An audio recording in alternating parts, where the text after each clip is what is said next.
I miss COVID. I know.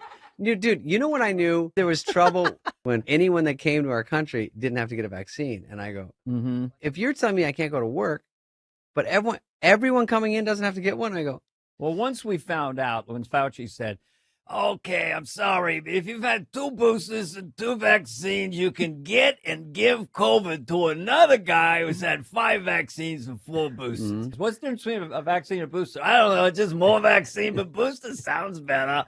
Anyway, a guy with 25 vaccines would get and give COVID to another guy with 25 vaccines. That's why I'm introducing the daily COVID shot. Every day you get a shot. By the time you get to your car, you got no immunity. But it's a beautiful 39 seconds.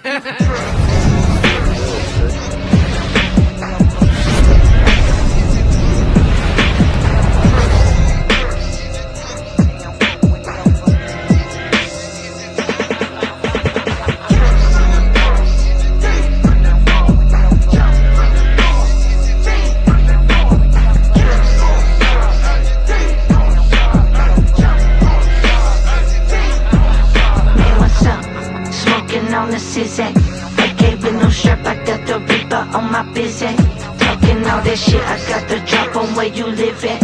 Making shit sweet until he end up getting kidnapped.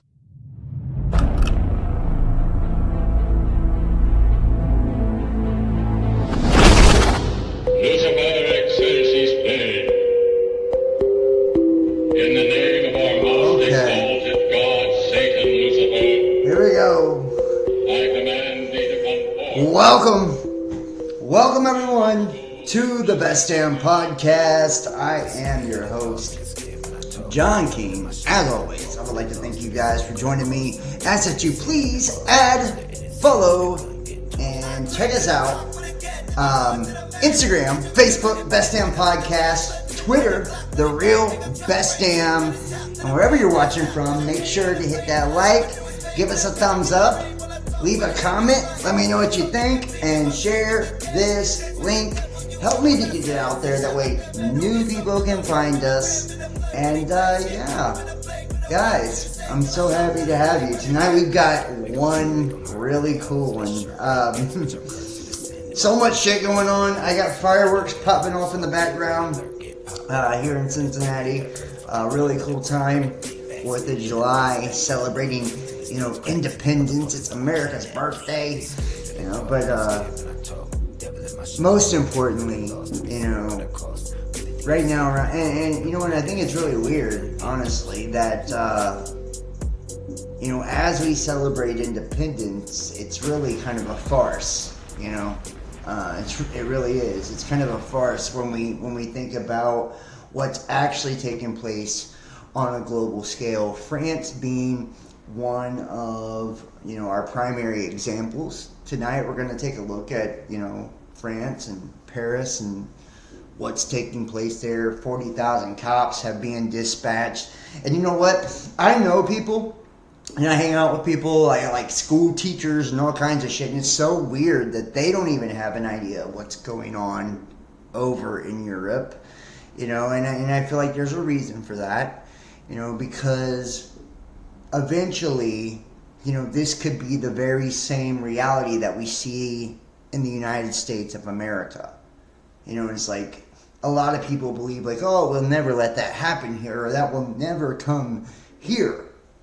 It's like, haven't you had enough evidence with things like George Floyd and, all of the recent events of the past to show you that it doesn't take nothing.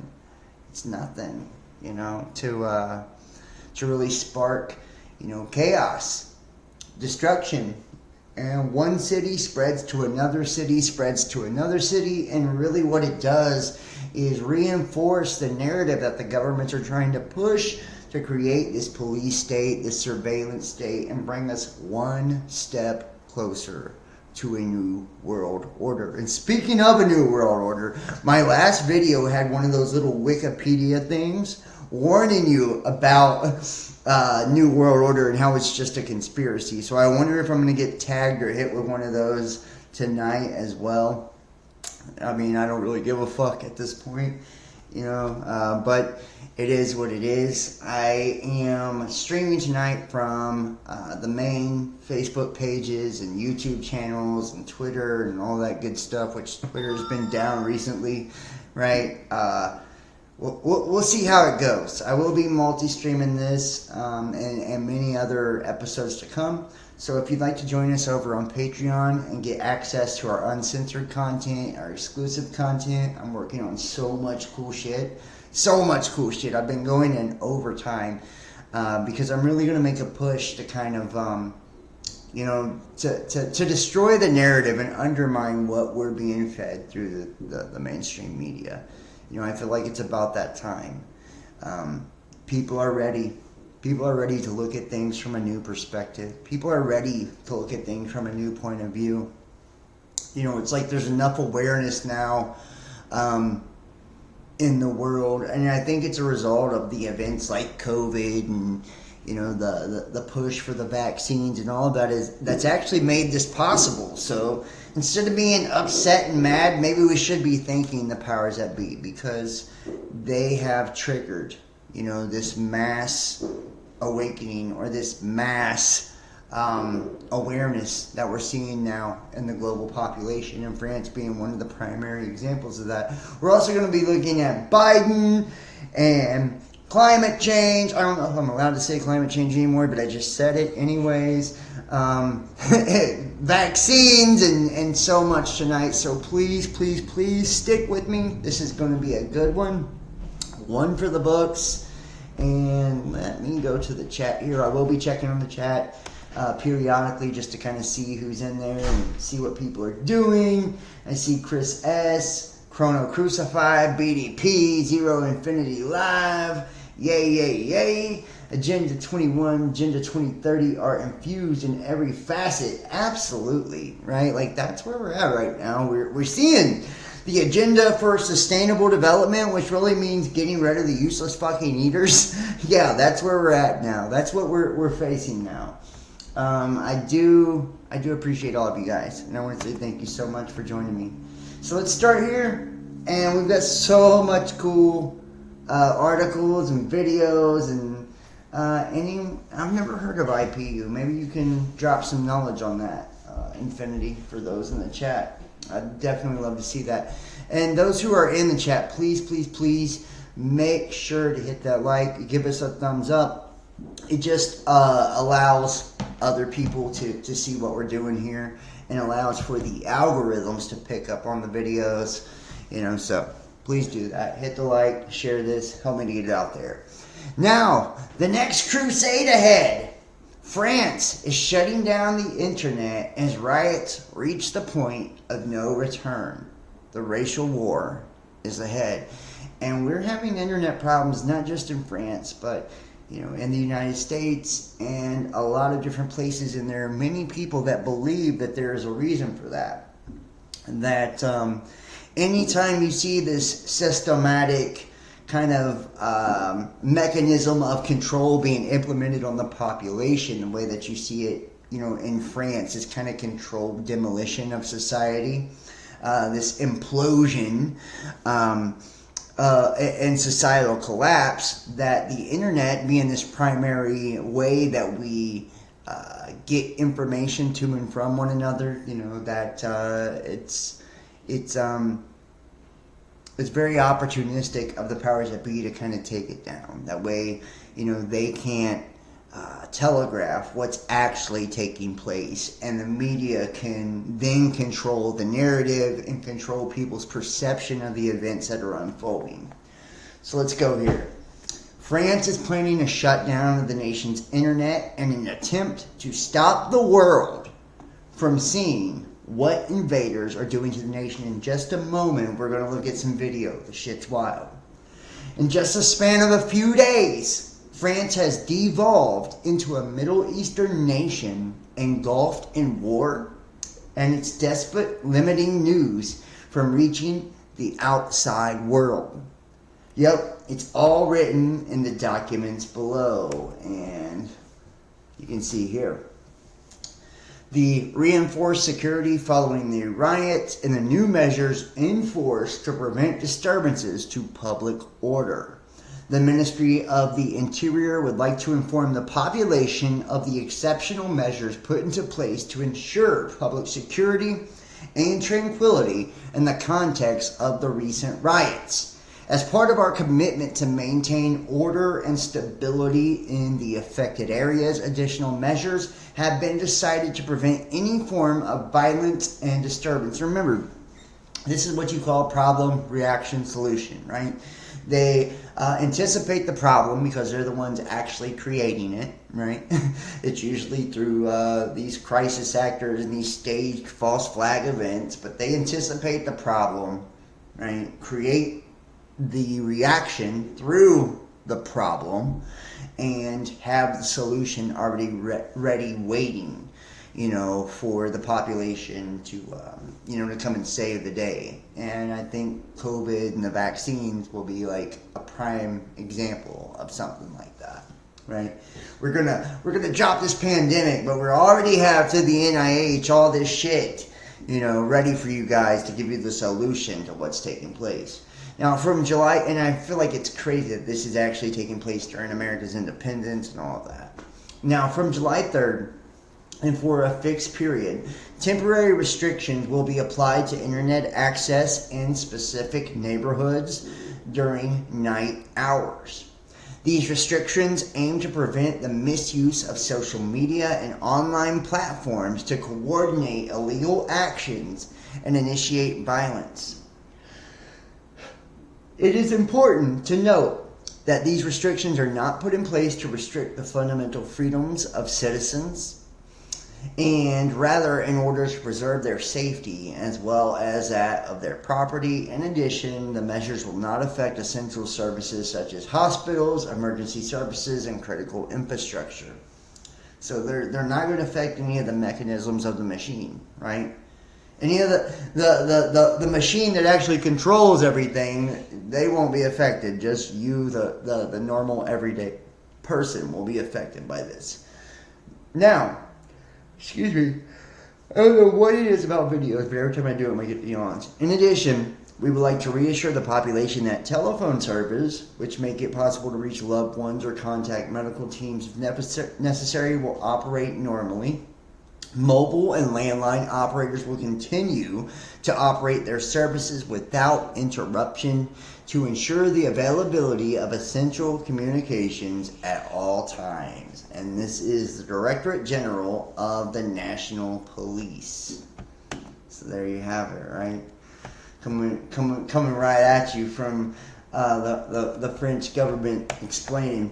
You can see France last night, 41 police stations attacked, 79 police injured, 2,560 fires in the streets, 1,360 cars were burnt, and 234 buildings burnt, and 45,000 police were deployed. Now, let's give you guys some audio, and we're going to start going to the videos. This shit is fucking intense. I'm not lying. It's pretty wild. But it's very interesting because, this shows you, what shit could actually look like here, in the U.S. if we kind of descend into chaos, very similar place.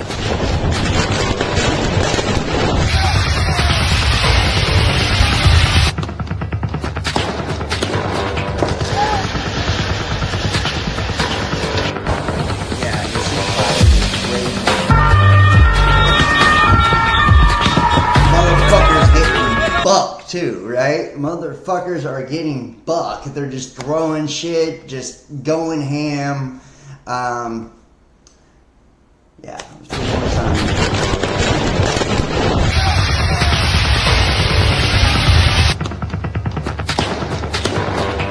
This is what happens when people have enough, by the way. When people have had enough of the government's bullshit, this is what you see.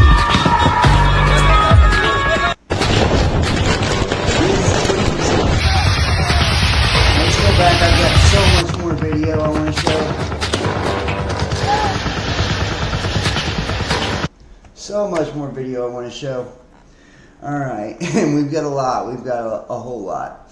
Now, I would also like to place the country, or at least some of the country, that are burning down under a state of emergency. And this is Marie Le Pen, right? Marie Le Pen, which is, people love this bitch.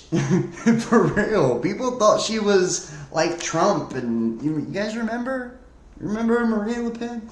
It says, I also like to praise the country, or at least some of the country, that are burning down under a state of emergency. Now here, Marie Le Pen calls on Macron to declare a state of emergency to suppress criminal hordes. And Emmanuel Macron, this has recently come out that he's trying to go for a third term, changing the laws in France and all of that. We've heard that shit before, right? Here we go.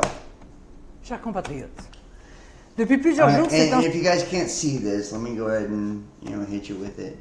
Dear compatriots, chers compatriotes, for the past several days, an endemic state of disorder, of violence and destruction has been set in the country, whose images and echoes are freezing with brutality.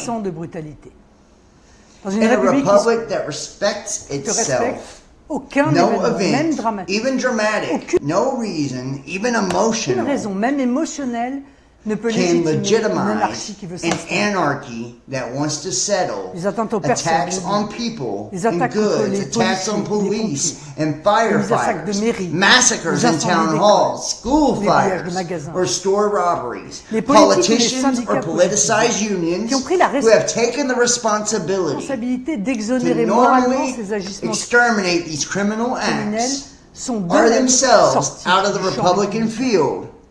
They will take an inedible responsibility before the nation and history, even when they are overwhelmed by the insensitive movement of violence they have encouraged or even initiated. I call on all citizens to challenge these anti-Republican forces who, by their indirect calls to secession and their convenience, with violence to lead the country on the terrible path of disorder. These recurring violences for years are now at levels never reached and now affect all types of municipalities, from the smallest to the center of the big cities, including the heart of the capital.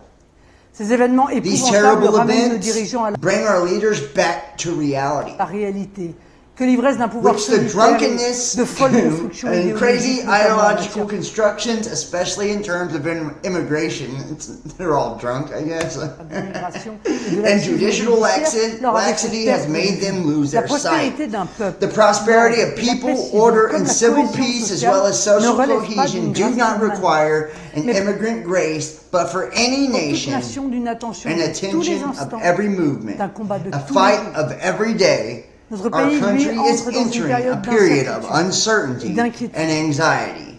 As the leader of the first opposition force, I intend to stick to the line of conduct that is ours, to do nothing that can prevent or hinder the action of the legitimate authorities in charge of public order. I bring all my support to all the security forces deployed to stop these riots. On my part, I call on the cessation of violence, either by spontaneous intervention, like these admirable parents of courage, and civility who will look for their children dragged into destructive madness, or as soon as it is necessary, by the legitimate force of law and justice. Faced with hordes taken by a destructive rage, as a limitless rage, there is no other immediate solution than the return to Republican order by means of sectoral cover-up. And if the situation should persist or worsen, by declaring a state of emergency. And we already know, and I'm just going to tell you, this don't matter what fucking government it is. Anytime you see them beating your door down with, this is in the name of safety and security, you better run for the fucking hills. Seriously, because they're about to ramp up the laws in some way, shape, form, or facet to infringe on your liberties anyways. And it's like we're about to see the boot get dropped. This reminds me of Yuri Bezmenov, the KGB agent that defected to the United States, that talked about, Marxism and communism. And we've got a whole thing on socialism and communism tonight we're going to look at. And how when it enters a country, right, like, and things like immigration, all these different policies that we see the liberal left continue to push down the necks of most of the population in all these countries, in the form of social justice or morality. What they actually do is undermine the fabric of a nation and its security, and then allow, the use of force and violence to be brought in by the governments to bring in and suppress free speech, like shutting down the internet, or the use of force by bringing in 40,000 fucking police and military and all of this, bringing in martial law, declaring states of emergency to use emergency powers. That way there's no Congress, there's no Senate, there's no voting on anything. In essence, they use this these situations of anarchy, which are usually brought about or at least stimulated by government officials, by psychological warfare and different tactics by the media to rile up the people and get them to come out in masses, and then create these legitimate situations where there's total anarchy, right? Because of the fires and the looting and all of this, and a lot of it has been started by bad actors. And then this brings them a reason to enforce new laws and bring about mandates and all of this. And it's no different than COVID, guys. Telling you a narrative of something that's dangerous, we need to protect you from, no different than 9/11. Telling you a narrative of something that's dangerous, we need to protect you from, no different than the war on drugs. Telling you a narrative of something that's dangerous, we need to protect you from, so we can bring about more laws, more mandates, more systemic control of the population, and undermine, any form of liberty or freedom that you may or may not have, and justify it, even through the use of force if necessary, to protect the whole, right? To protect the fabric of society. When in fact this is a problem, reaction, solution. They probably create the problem in the first place. That way they can anticipate all of this happening and bring about their totalitarian solutions. So, whatever you believe, I guess, when it comes to this is up to you. It says, for everyone with bullshit detectors at work, you, France, went to the Muslim countries and imported the garbage that the Muslim countries wanted to put in prison or isolate away from society. Why? For cheap labor. The other extremist groups, like the Muslim Brotherhood, who are friends with the IRGC and Hezbollah people, they cannot operate in Bahrain, in Oman. These are Muslim countries. Where do they operate? In London, in France, in Washington, D.C., in Australia, in Canada, Toronto. They operate here. They have bank accounts. They register charity. Right. So Macron, the president of France, recently said, the Islamic world is in a crisis. I say, no, you are in a crisis. You went to the Muslim countries and you imported the garbage that the Muslim countries wanted to put in prison or isolate away from society. You went and you imported them. Why? For cheap labor. But these Islamist extremists, they don't want to work. They want free welfare. They want to marry French women, blonde hair, blue eyes. They don't have time to work. So look at Poland. They don't complain from Islamic extremism, not a single terrorist attack in Poland. The moment they sense there's a problem, they crack down on it. Polish policy, beautiful. The French, no, come. When they come, they use the resources. They go to Washington, D.C., and they sit in Congress. They support the Iranian regime. They go against the sanctions in Congress, right, with their hijab. Why? Because the ideology is filth to begin with. When you import that, or you allow it in, or you amplify it, or you glorify it in any way, you make your bed, sleep in it. Damn. And people can't call this fucking guy racist or anything else like that, right? This is one of his own people. He's saying you make your bed and you sleep in it. You know, it's karma. You brought him in for cheap labor. You brought him in to undermine the very population you're supposed to be protecting and taking care of. You know? And all the people that want to push the social justice shit, like this is happening in America at the Mexican border too. You know? It's like it doesn't change no matter what country you look at. You know, they're all using the same tactics. They're rolling them out on their populations, you know, piece by piece, bit by bit. We're seeing the same fucking results worldwide. So if you think one domino falling over isn't going to have effect on the other dominoes, then you don't understand the interconnectedness of the system. You know, you just don't. You don't get it. You don't have a grasp on actual reality and how it actually works. You don't have a grasp on world governance and how it actually works.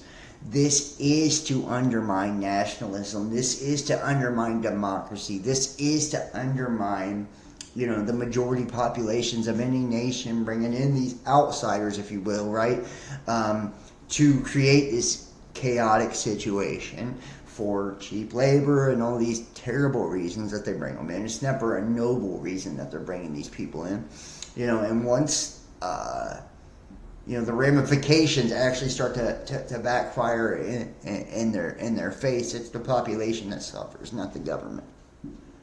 You know, never is, right? It's never the people that actually do it. It says these riots are about to turn into a racial war. Residents of Lyon are warning against armed white supremacists, and I feel like I've heard that somewhere, right? Marching in the streets of Lyon to beat up the vermin.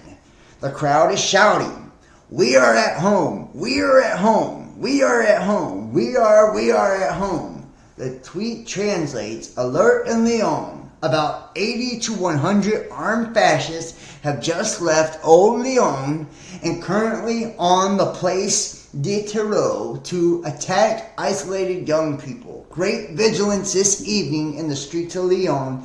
Do not stay alone."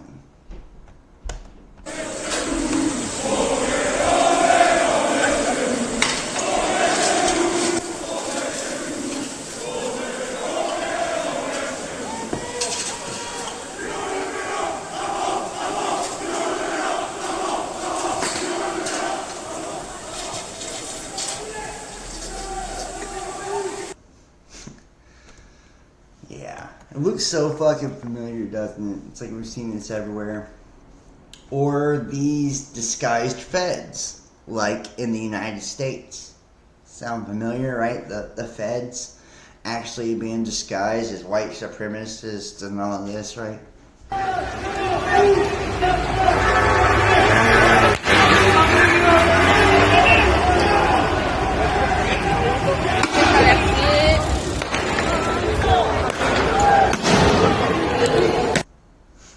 One more time. One more time.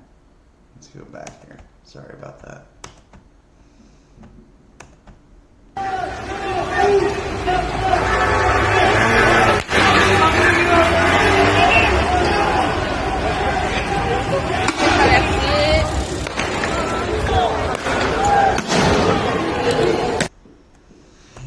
And bleu, blanc, rouge, le front of Francois translates into blue, white, red. France belongs to French people.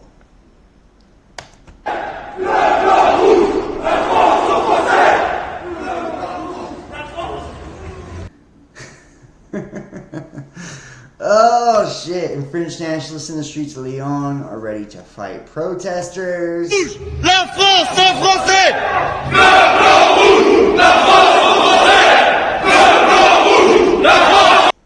And it's like, I wonder honestly, like,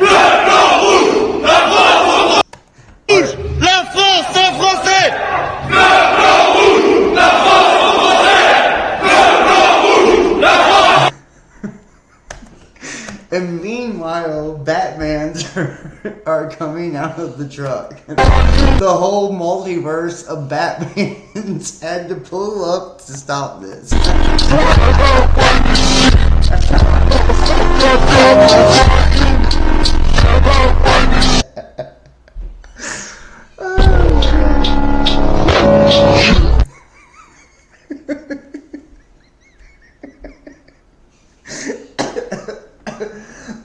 Sorry. One more time. The whole the whole multiverse of Batman had to pull up to stop this shit.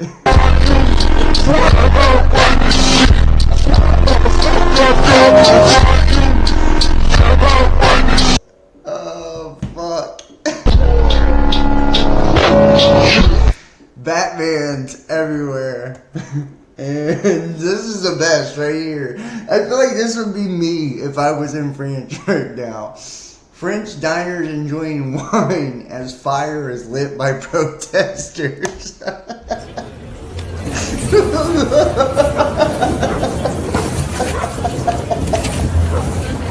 They're getting fucked up. The shit's just blazing. They're like sitting there kicking it.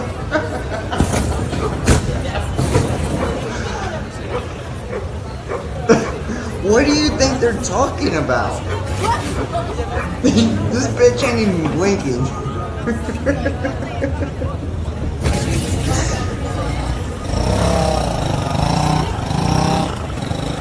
Yeah.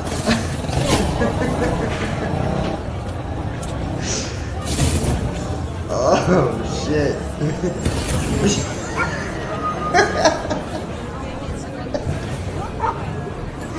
Shit's literally fucking exploding in the background. These motherfuckers just sitting there sipping wine and shit. They don't even care. They don't give a shit.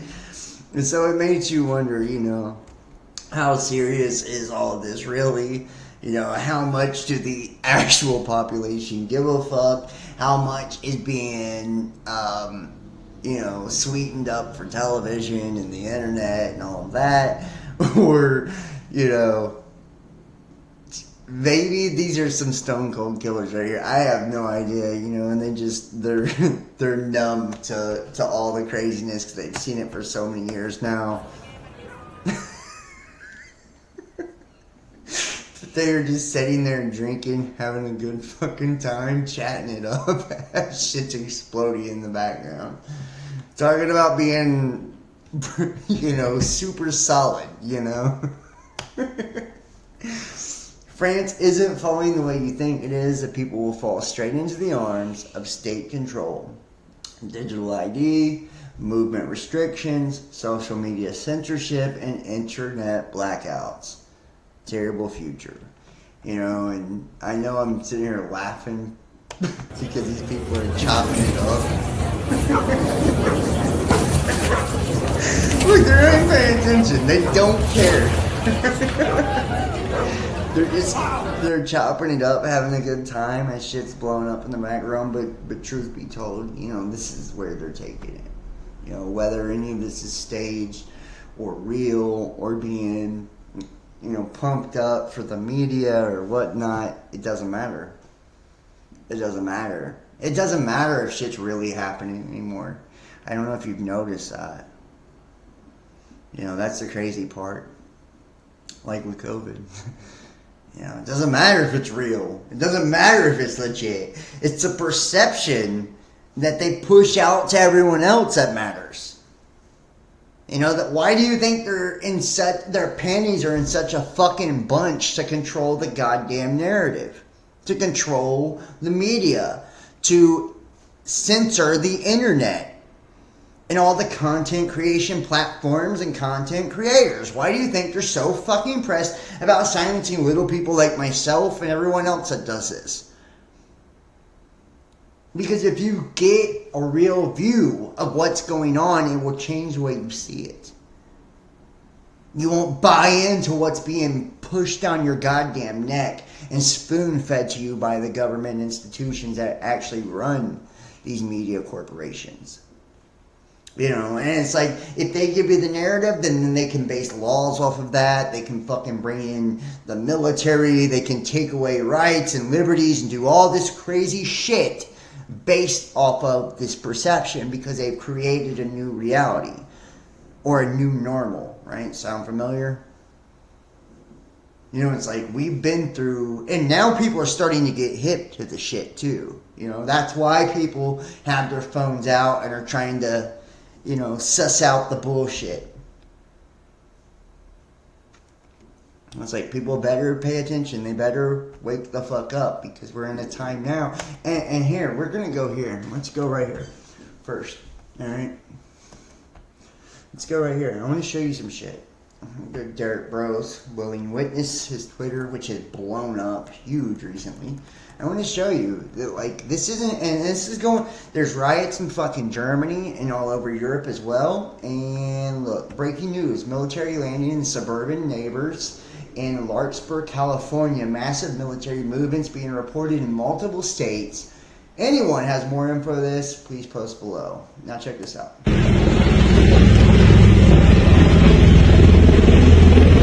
It's like they're preparing here for the same shit.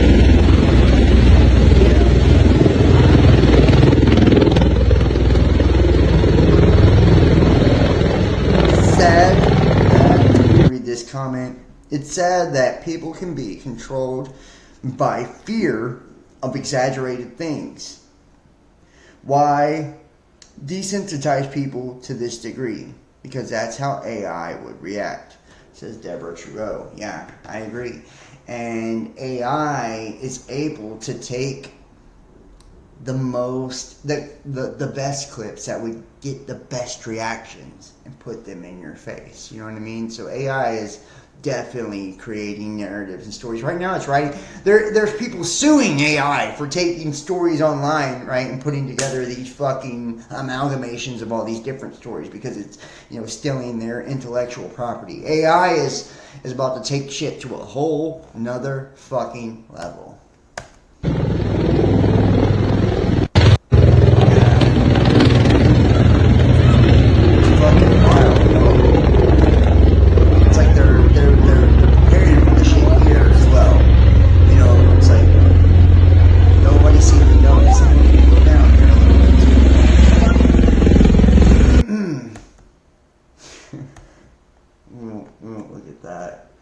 All law enforcement, please know that we know our rights. You want to violate these rights, we're coming. Step out of the vehicle. You can talk to me from right here, sir. Step out of the vehicle. I don't need to step out of the vehicle. Call your sergeant. I'm the one that's in charge right now. Call your boss.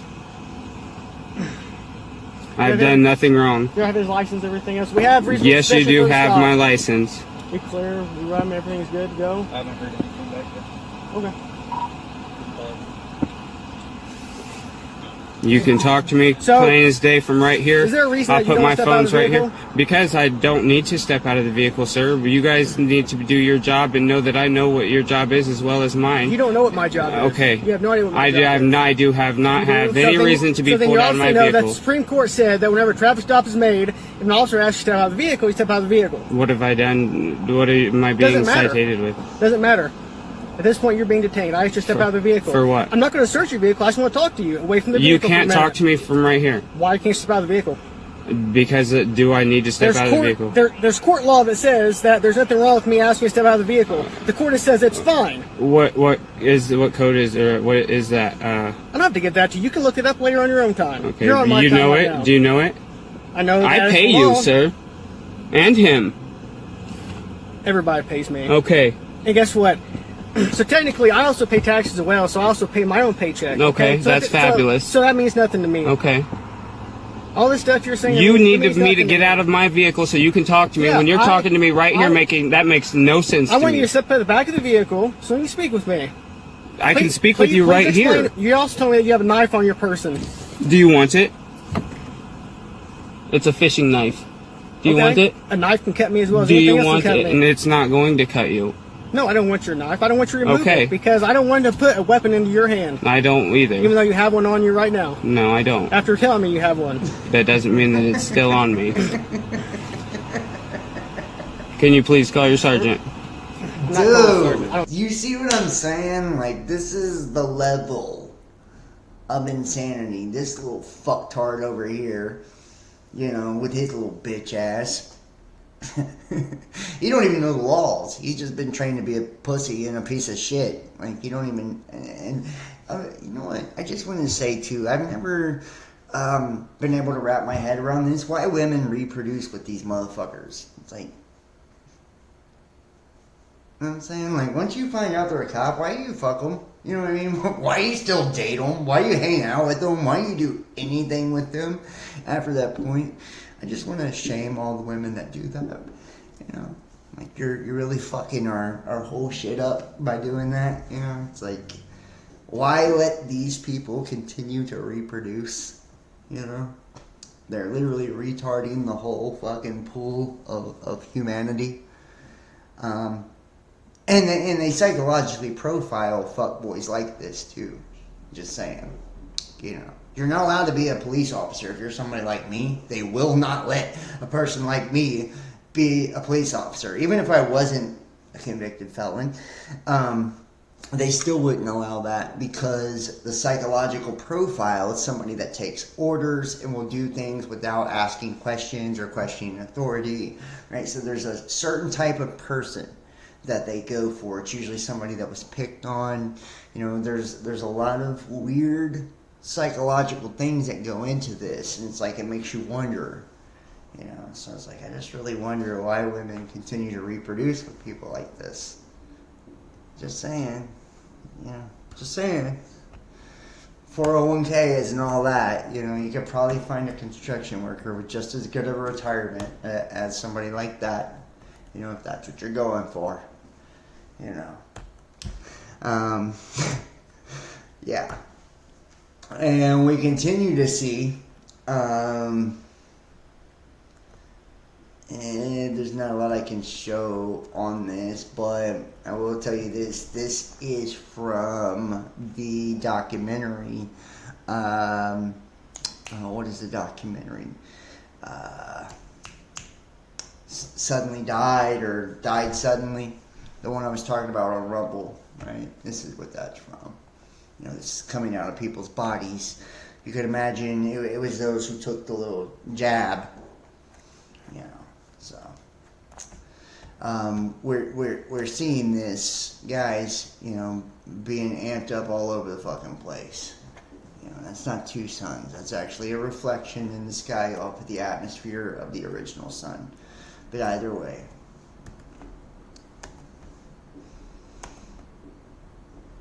You know, we're seeing the masses, the population, you know, being put into the position they're being put in because they don't have you know, knowledge of their rights. They don't have knowledge of the Constitution. They don't have knowledge of you know, why a lot of this is taking place and what the agenda is. And the more that we enlighten ourselves, and the more that we educate ourselves and continue to pursue awareness, you know, the more that you know, we're going to be able to fight against these kind of things and not allow ourselves to, you know, to be okey-doke by all the bullshit they're trying to lure us into. And you know, and they're just using this to drag us down and bring us into this, you know, one world totalitarian state that we're seeing in now, you know.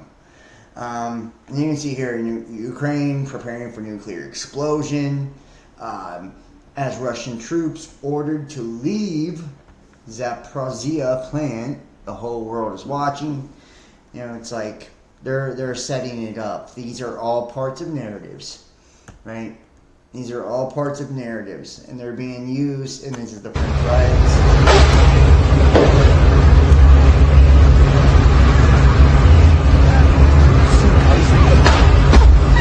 Oh, wow. To justify so much, I'll put the back in there. I've never seen it. Here, we're going to go to some more video, too, right here on Instagram. This is the rioters that have belt-fed weapons. This isn't Gaza or Libya, it's France. France has some of the strictest gun control laws in the world, and yet rioters are walking down the road with belt-fed machine guns. Now, I don't think this is regular rioters. I think this is actually federal agents, but what do I know? Okay.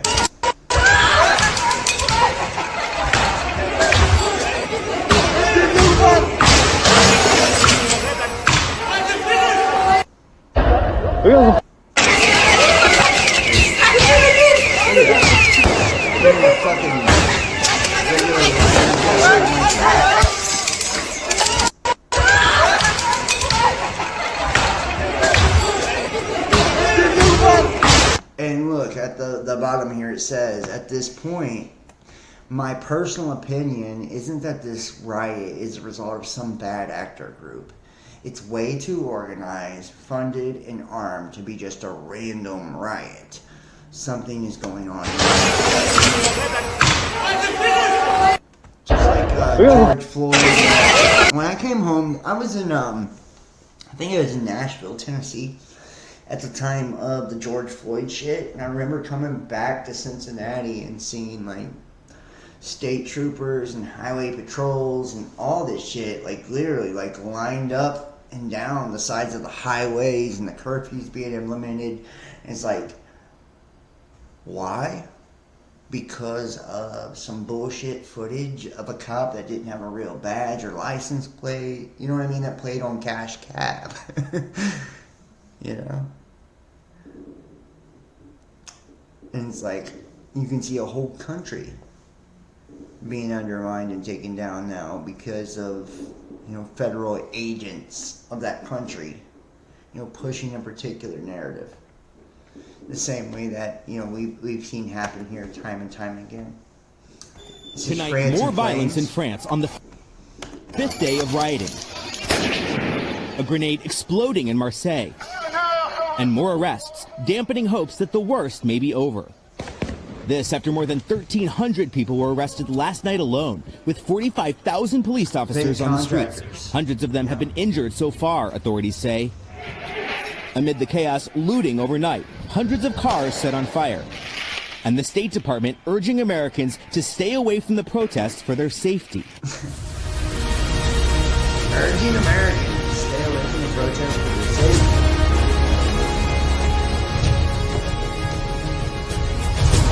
Previously, you might actually see it's bullshit. We are on to something. You know, you might actually see it's bullshit. Here we go. Let's share some more. I've got so much video of the France shit too. This is okay. We'll go to this last before we, you know, move on to something else here. Hold on.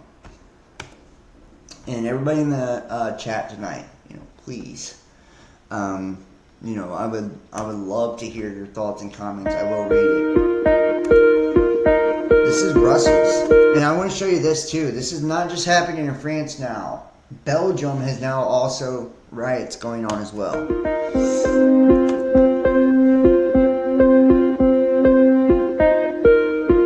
This is a worldwide agenda.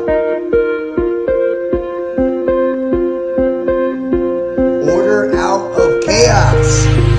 Novus Ordo Seclorum. The new world order. You feel me? We've been warning you about this for years. 30,000 fucking troops in the nation's capital at the inauguration of Joe Biden. Your nation already fell. You fucking idiots. And you brought it on yourself. And now we're all getting a taste of what that's going to mean. And we'll move past this. We've already seen Marie Le Pen's statement. La France, c'est français! Some of these ain't goddamn fucking federal agents. These are fucking federal agents. These don't even look like regular citizens. I'm just saying. They're like all fucking, you know, all fucking buff and wearing ski masks and look very organized and, you know, these ain't fucking. And here's the truth about the riots in France. France 1902.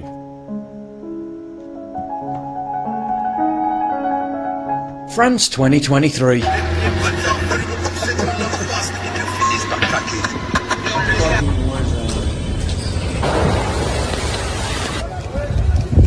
Something changed. Wonder what it was. Places don't change.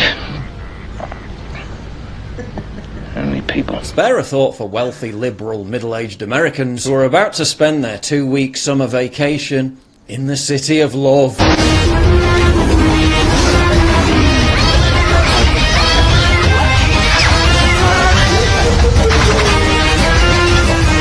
I said, how'd you like France? He said, I wouldn't go to France because France is no longer France. The media keeps telling me it's all about police brutality and justice. Liberation. Yes, liberating the Yamahas for justice. Liberating the Volkswagens.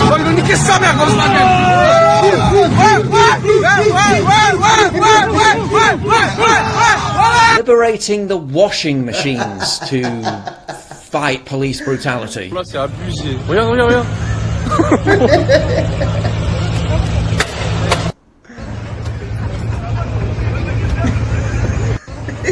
Liberating public transport. There can be no justice until every urban youth in France liberates the iPhone 14 Pro.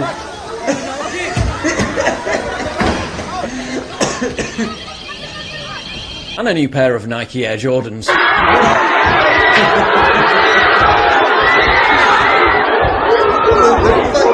Justice will not prevail until all the designer handbags are redistributed.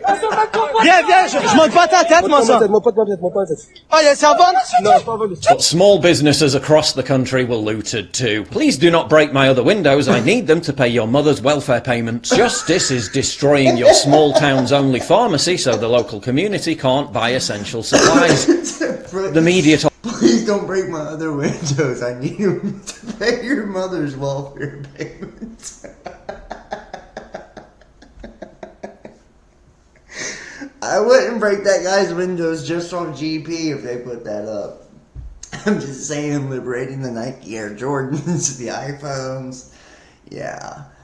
Like I said, doesn't it remind you of George Floyd? Does it? Does it? It does me, you know, but I'm probably just a racist, so, yeah. Told me.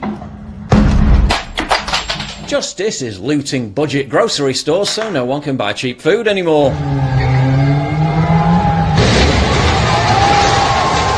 Looting entire supermarkets and shopping malls is justice when a certain demographic does it. Burning down dozens of schools. Justice or something. Torching libraries to fight institutional racism. I'm sure rioting inside a zoo is connected to justice or police brutality in some way. Maybe the media can tell us. Then releasing the animals on the street. To fight police brutality, obviously. A residential apartment block in Metz torched. Oh my god. Le bâtiment, il est à feu. Because something racist might have happened 200 miles away. Riots in Belgium. Totally different country, totally different police force. Same thing in Switzerland. Oh, it's about French police brutality, though. The media told me. Random people being dragged out of their cars and attacked in the street. Must be about police brutality. Media told me. Buildings that survived World War II didn't survive cultural enrichment. Justice.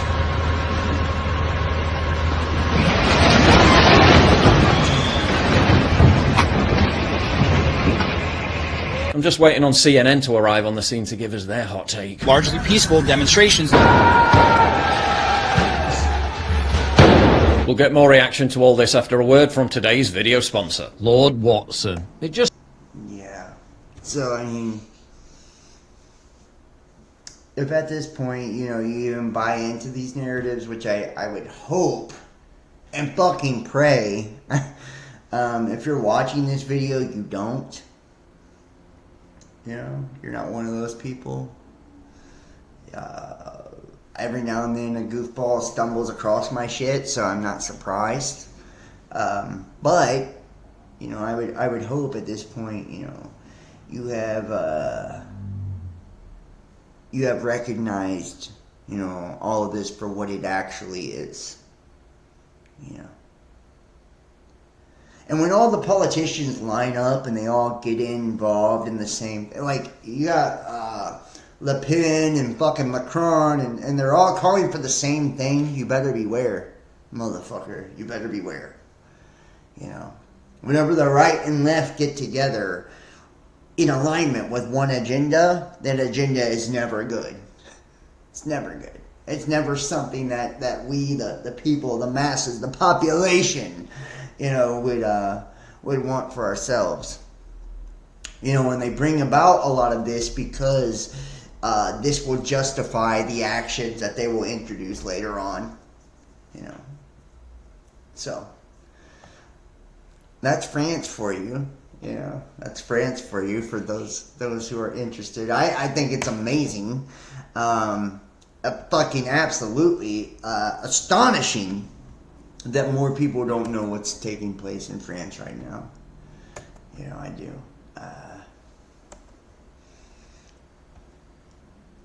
And it's like, continue in America to push for your social justice. And this is what you may get. You know, so be careful what you wish for. You know, be careful. A lot of people, I don't even know if they know what they're fucking asking for. You know, it's like, I don't know if people know what they're fucking asking for. They think they do. You know, their white guilt or whatever else they have associated with all of this that makes them act like fucking idiots and, you know, excuse these type of actions. You know, but it's like, this is not how you liberate a people or liberate a nation. This is how you oppress one, control one, suppress one, and bring in a police state. So, I'll leave it at that for that one. Leave it at that for that one. We'll move on here. I've got so much more I want to fucking cover. So much more. Where do we even start at this goddamn point? Where do we even start? Where do I go with this? I think I want to go down here. Yeah, I think I want to start over here. SNL legend Dana Carvey hits Dr. Fauci with stinging impression. I'm introducing the daily COVID shot. This is what I use in the intro for today's video. Here we go. Make sure to hit that like if you're watching this online. Facebook, YouTube, Twitter, retweet, share, like, whatever the fuck, you know, you're able to do from wherever the fuck you're watching. Here we go. Oh no, I had the sound off. That sucks. Sorry about that, guys. Hopefully you guys were able to hear. I apologize. Let's see if we can...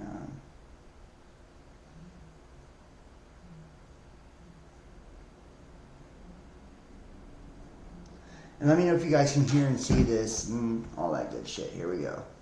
Let me go with this video.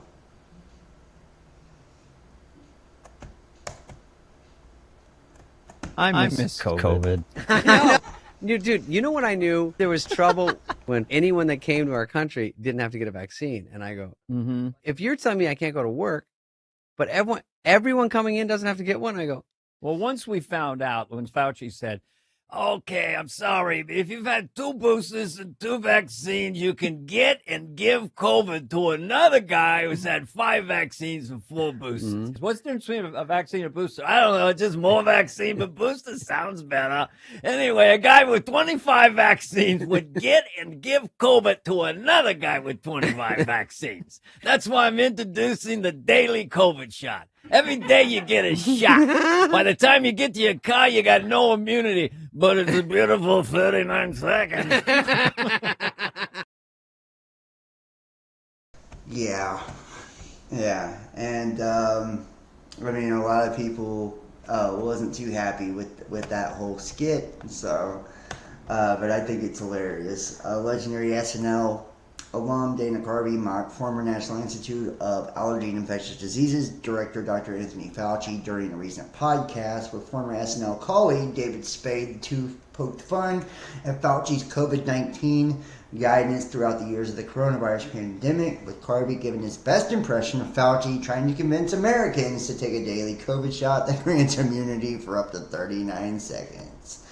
And I think it's really fucking accurate, just to keep it real. Anybody that, remembers what we actually went through. I know people that got boosted multiple times. Their families were boosted and, whatever. They were no more safer than me. Matter of fact, I feel like, I was actually a lot safer than them because I never actually contracted, what they did. So, I have my own views, thoughts, and opinions, but let me preface this, and I have to do this every time. Let me preface this video by saying I'm not a medical doctor. This is not medical information or advice. I am not a financial advisor. I am not a legal expert. I mean, fuck, I'm not even probably a great person, just to keep it real. So this is no advice of any way, shape, form, or facet. This is just a guy from Cincinnati on YouTube saying what the fuck he thinks about the craziness that's going on in the world, right? Organized crime. Comer claims Biden made 6 policy decisions in exchange for foreign cash. I do not know why this doesn't get more recognition in the media, why he hasn't been impeached or any of this. Trump, they have went after him multiple times for far less. And Biden's done some really atrocious shit, and we're not even allowed to speak about it. So, your guess is as good as mine on that one, right? Your guess is as good as mine. And I'm sure a lot of people do have guesses on this. Thank you for the good laugh, and catch you soon for the next round of nonsense. Here's last Biden gaffe. And we know Biden is senile, to say the least. And let me make sure you guys have sound again. Let me know if you guys can hear this and see this in the chat. It just helps me to make sure I'm giving you the correct sound and all that shit. And hopefully you guys could have heard the earlier videos. I don't know if I have my sound on or not. To what extent has Vladimir Putin been weakened by recent events? It's hard to tell, but he's clearly losing the war in Iraq. He's losing the war at home. And he is... I just want to say, he calls it Iraq. He's clearly losing the war in Iraq. To what extent has Vladimir Putin been weakened by recent events? It's hard to tell, but he's clearly losing the war in Iraq. He's losing the war at home. And he has become a bit of a pariah around the world. And it's not just NATO. It's not just the European Union. Japan,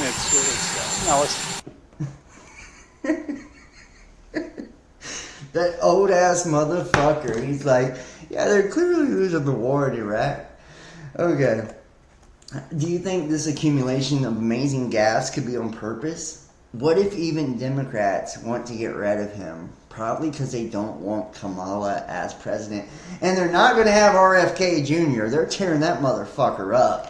Perhaps he meant to say, we beat off Big Pharma. Joe Biden saying we beat Big Pharma after mandating their vax and giving them $90 billion makes him officially the biggest piece of shit to ever walk the face of the earth. They did not beat Big Pharma. They sold us out to Big Pharma. What if he meant to say they beat off Big Pharma? They clearly... jerked a money shot right in their face from Big Pharma. I mean, this was not a fight. This was rolling over and grabbing out the lube and spitting on it and all kinds of shit. Thank you, Joe Biden, for finally beating Big Pharma for the first time, forcing everyone to take an experimental drug for a virus with a 99.8% survival rate. Oh, shit. And even the government acknowledges Big Pharma is ripping off American people. Yeah, and there's like this big thing right now. Let's see if we can pull it up. Health, Education, Labor, and Pension Committee. Right, showing you basically how Big Pharma is smoking your ass for vaccinations and things like that, and holding you hostage for treatments you may or may not need. So, yeah. This is what happens when they don't like you. UK politician Nigel Farage, the Brexit architect, has his bank account closed by the bank. No reason given other than banks won't allow him to have an account. And this is weird, but once again, I never believe anything that comes from any other mouths. Hello there. Now, you would think, in the light of this, that I'd be pretty happy. I mean, you know, News Presenter of the Year, the Trick Awards was pretty cool, and a massive thanks to all of those people out there that voted for me. The establishment were, of course, appalled because they, in their little London bubble, think that I'm incredibly unpopular. Well, in Notting Hill, I might be, maybe not quite so, in the rest of the country. But actually, truth is, I'm not full of the joys of spring. I've been living with something for the last couple of months that may well fundamentally affect my future career going on from here, and whether I can even stay living in this country. I have been with the same banking group since 1980. I've had my personal accounts with them since that date, and my business accounts right through the 1990s, when I worked in the City of London, and in recent years too. I'm with one of the subsidiaries of this big banking group, one with a very prestigious name. I won't name. Well, and the bottom line, the poor rich guy had his bank account frozen. Of course, nobody likes him anymore, right? So it's like he's trying to, and this is like, it reminds me of Trump, but in UK, and like a way more pussified version of him. It's like they create this controlled opposition and make us think that they're being attacked and all that. He's probably got so many fucking foreign accounts, Swiss accounts. It's not funny. You know, my bank account with all my millions of dollars got closed down, and now I have to put my money under my mattress. You know, it's like, yeah, okay, we bet you're suffering there, buddy. You know, because your government don't like you, but you were elected and brought into office and given a fucking, you know, a salary and all of that. But yeah, okay. How about the people that get fucking black-bagged and killed for just speaking against fuckheads like you? You know, that's real opposition to the government. But whatever. And I seen somebody in the comments said that all this shit makes Trump look like a superhero, and I think the shit's meant to keep it real. Right? We still have 2024 coming up. You know, if it's not Trump, I think it's going to be RFK. You know, we're gonna see. So we're gonna see. And Cleveland has straight up just disappeared because of Canadian wildfire smoke. And I don't know if this is because of wildfire smoke, or if this is because of smog, this is because of fucking chemtrails. I don't know, but look, this is wild. Pretty fucking crazy. Pretty crazy. So, yeah, let's move forward here. We won't go there.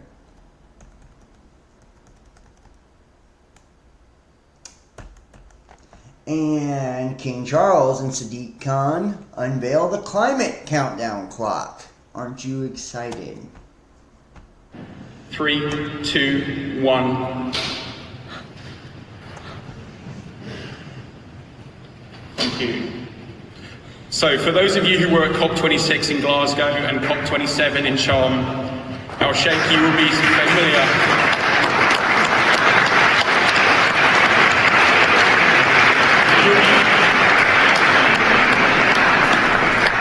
You will be familiar with the climate clock. Time is running out. The climate clock tells us that we have 6 years and 24 days to limit global warming to 1.5 degrees over pre-industrial levels. 6 years to limit global warming. It really makes you wonder, like, what is that actually? You know, when we look at global warming and all of that, what it has appeared to be, from the green agenda to sustainable development and all of that, has really been an agenda against the global population. So, and the useless eaters. You know, is this 6 years to, you know, thin the herd down, to, you know, depopulate the planet? You know, let's think about where we're at now. Right, 6 years and something odd days, Agenda 2030. Does that kind of make sense to you? No? Is it just me? What year are we in again? If we do the math. Right, so, you know, you see where I'm coming from on this. I really think that what they're actually counting down to is sustainable development and the 2030 agenda. And it's really about depopulating the planet and getting it in the position they want you through these pandemics, these internet crashes, and grid down scenarios, electrification agendas, all of it. You're going to see more and more. Nuclear war, fucking maybe even alien invasions and AI going rogue. There's no telling at this point in the game. You know. And this is just interesting right here. We'll go here first. This is truly why you never touch an AM tower. Watch this. I didn't know this. It's just interesting. Kilowatt tower, and basically what it is the tower. Look at the energy it's giving off. The whole underground is the dish, and the tower itself is the feed horn. So when you remove these right here, it's basically electrical current that's running through these. So we're just going to take this off right here. Look at that. Woo! Woo!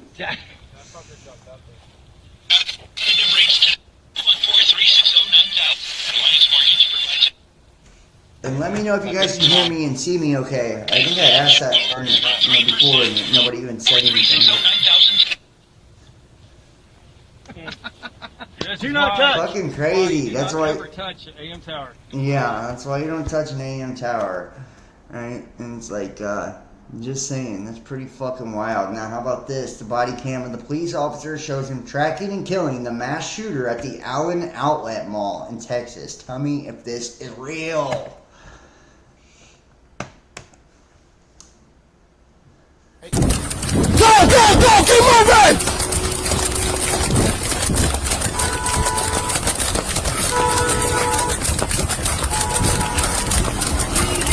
Get out of here!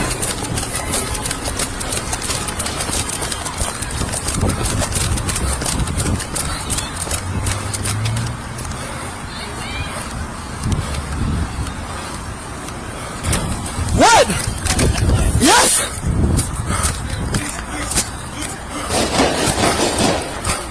What you... Drop it! Drop it! Ricky. I'm passing injured. Ricky.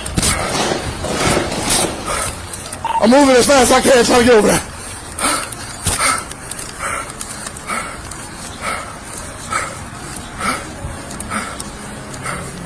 It looks like a video game.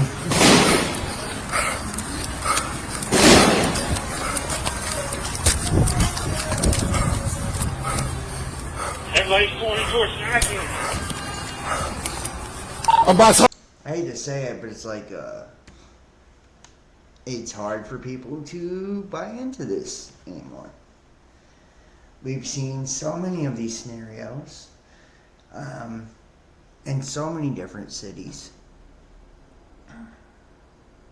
With so much high definition footage showing us what happened. You know, and it's like, when we deeply look into it, we'll see that a month before the newspaper had come out asking for fucking, crisis actors for government exercises. or we will see that very same day they were running some type of training or drill for mass shootings or whatnot, you know. And it's like we then see different gun laws and things of that nature being implemented after the fact, you know. A lot of times even the very same people that took place in these events or even died from these events will somehow miraculously resurrect in some way, form, or fashion at another, you know, another place or another field of expertise or whatever, right? And becoming famous in a different way. So it really makes us question these narratives. And it's like, and you're not allowed to now because of people like Alex Jones and Sandy Hook and all of that. You'll get your fucking ass suit off, you know, if you bring or cast a shadow of doubt onto these things now. You know, so most people don't even cover it anymore. Matter of fact, I'm even hesitant to say much about it myself because it's like, it, you know, where is that fucking thin red line of where I say too much and, you know, somebody sues my broke ass, you know, or fucking, we know that there are so many community guidelines on all of these content platforms. Where's that thin red line where they shut me the fuck down for even talking about it? You know, it's like, so I'll leave this to your own discernment, your own discretion on what you think. You know, like I said, I'm not an expert on any of this. I'm not claiming to be an authority on any of this. But it's very interesting. Another thing that's very interesting is that the Amish died at 90 times, or a rate 90 times lower than the rest of America. This is during the scamdemic. Let's talk about the Amish. Yesterday, I drove to Lancaster County. I drove to Amish country. I drove from house to house to house. I actually went to the house of a relative of Gideon King. He's the one person, the only known person in the Amish community who supposedly died from COVID that I'm aware of. Now, they say there may be up to 5 people in Lancaster County who died from COVID, but I was unable to get the names of 5 people. I offered $2,500 reward on Twitter. Hey, give me the names of more than 5 people in Lancaster County who died from COVID.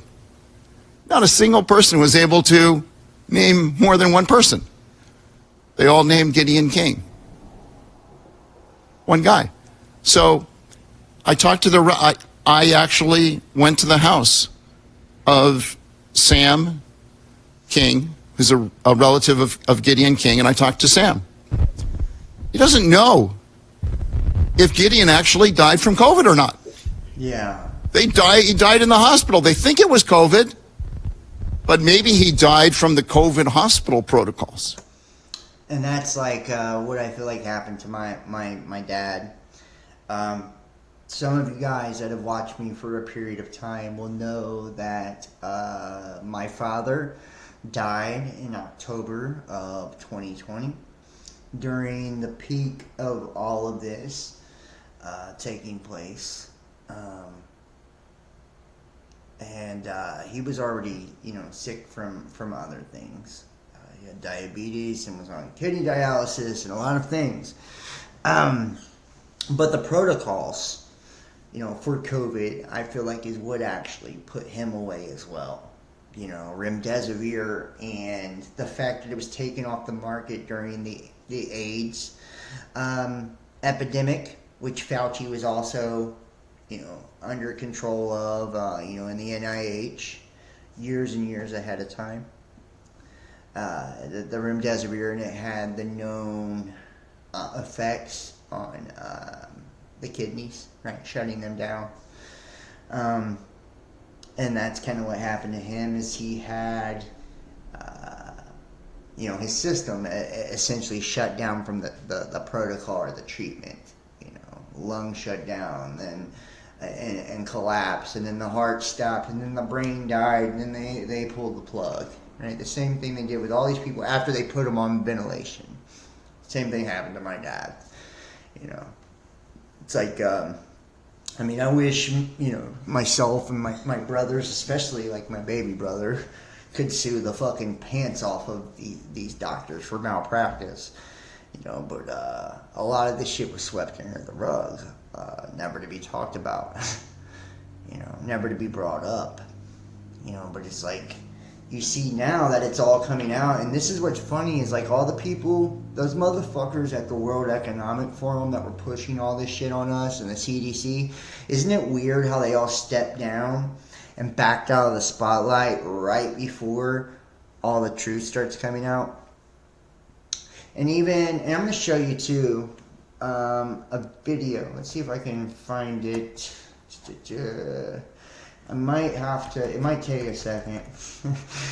Oh God. It might take a second, but there's a video that's actually talking about, you know, COVID and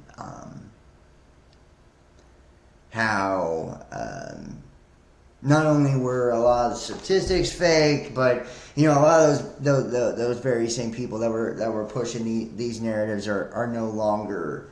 You know, they're stepping back now, you know, after all this has kind of come out, and that it wasn't even Moderna or Pfizer that developed this. They were developed and patented by the United States government. They were disseminated by the Department of Defense, right? And like those pharmaceutical companies that made billions and billions and billions of dollars were just actually the fucking face or the name for all of this that took place. It's like, and that's why they were giving amnesty for anything that would happen. Now before we switch, celebrating Pride at City Hall in New York City. Thank you. We have one witness remaining. Called to the dais, Alex Stein.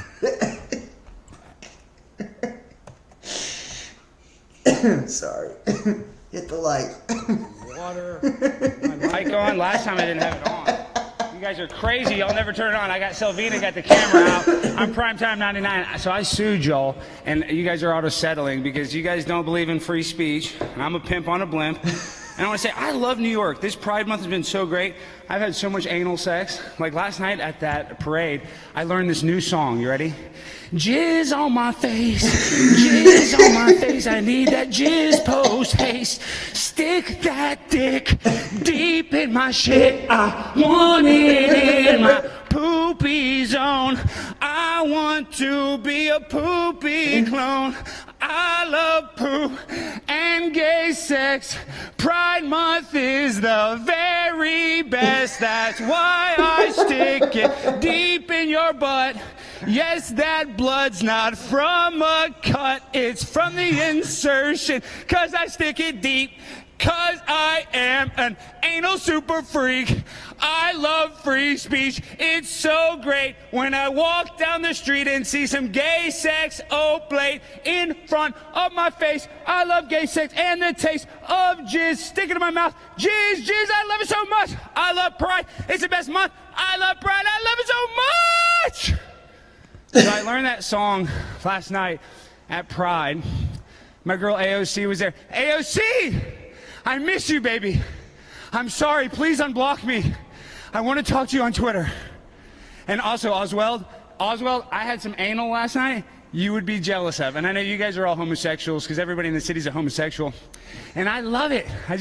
When the guys, they whip out their things and they slap it all in my face, it brings me back to the locker room. The locker room with Leah Thomas, my favorite pro athlete. Leah Thomas, I'm swimming for you. I'm swimming for the marginalized. I'm swimming for the ones that can't swim for themselves. I'm Primetime 99. I'm a pimp on a blimp. And I love gay sex. And I love it with a dildo. I love it with a person. I love it with a transgender. I love transgenders. I love transgenders. I love transgenders. I love them. Thank you. It's Primetime Stein on Instagram. Oh my God. Oh, and the city's run like shit. Google that. Instagram that. Pimp on a blimp. What's your name? Detective Einstein. What's up, detective? What do you think about all the crime in your city? What about all the fentanyl drug overdoses? You worry about that, officer? You care about the drug overdoses? No, I don't have to leave. Are you kicking me out? Okay, good. I'll hang out. And see, now I'm getting followed. See how worried they are by me? Why? Because I got a camera and I'm going to expose them and make their city look like a joke, which it is. I mean, look at this place. Guys, it's a disgrace. New York City was once a great mecca, but now it has become a drug-infested, basically prostitution zone, where if you go to City Hall, you see they have really cool pictures with paint. Like, oh, it's so cool. Oh, graffiti. We like it when people graffiti and make a mess of our city. And then we have this detective. Is there a height requirement for being a detective in New York City?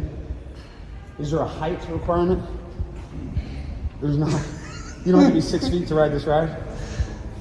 Oh my God, what a dick. That's so crazy. But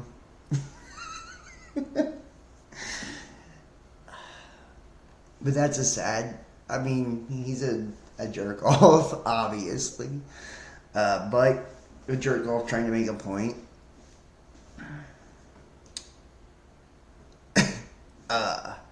And the point is, you know, like it's considered to be more detrimental to a city or to a population by speaking truth, by, you know, freedom of speech, than it is forcing narratives or agendas on people for, you know, political motivation, you know. And we know that, and I hate to say it, it's like, I'm sure I'll probably get some hate for this, even though I don't get, I mean, I did when I first started. I got a lot of hate for the trans agenda and stuff like that when I first started years ago. Matter of fact, you could check my iTunes rating, it's very low. Because I've got like 1,000 ratings of like 1 star from people that said I was a transphobe. But you know, I don't get much hate for this like a lot of folks do, but it's like, you know, you see people being attacked for just speaking their opinion, but this is an obvious agenda that's being pushed on all of us, you know, to accept something and give special privilege to what's considered a marginalized group, but there's nothing marginal about it if they're receiving special privilege, right? It's like they're receiving more privilege than what the rest of us are. You know, and it's like we're being guilted and shamed for being who we are, our skin color that we're born with, right? White privilege, and, you know, you're a white male, and, you know, all of this. We're being shamed for that, and that's not considered racist, sexist, or extremist in any way, shape, or form, you know. But at the same time, you know, we are seeing a very, you know, major lack of equality when it comes to this, our sexuality. You know, LGBTQ should be treated with respect and dignity and love and be given the same rights and equality as everyone else. That's a fact. The Constitution is supposed to guarantee that, right? That's a fact. We should be doing that. As just decent, good human beings, we should be doing that. But we also shouldn't be having it forced in our faces. You know, it's like no one forces heterosexuality into your face, or has the ability to have strippers come in and read to children and things like that. And then you have, you know, the transgender people coming in and doing that with kids, and the sexualization of children, and we're being forced, you know, to accept this, or even, and then it's like the whole science-based narrative about things like COVID. Like, oh, we got to believe in the science, even though science says that a virus has to be isolated and proven to therefore exist, which never happened with COVID, by the way. It was never isolated or proven. So in my mind, scientifically, it was never proven to exist. That's my opinion. My personal opinion. Not a fact, my personal opinion. But you can take it as you want. And then we're told to deny the science on the X and Y chromosomes of masculine, feminine, male, and female, and what actually, determines someone's gender. So it's like reality's totally fucking upside down at this point. It's like whatever agenda they're trying to push, and it's like, isn't it funny how the LGBTQ agenda, especially like the trans agenda of sterilizing children before they're even old enough to vote or join the military or smoke cigarettes or drink alcohol, but yeah, you can cut their penis off or, sterilize them with these hormones and surgeries and all of this.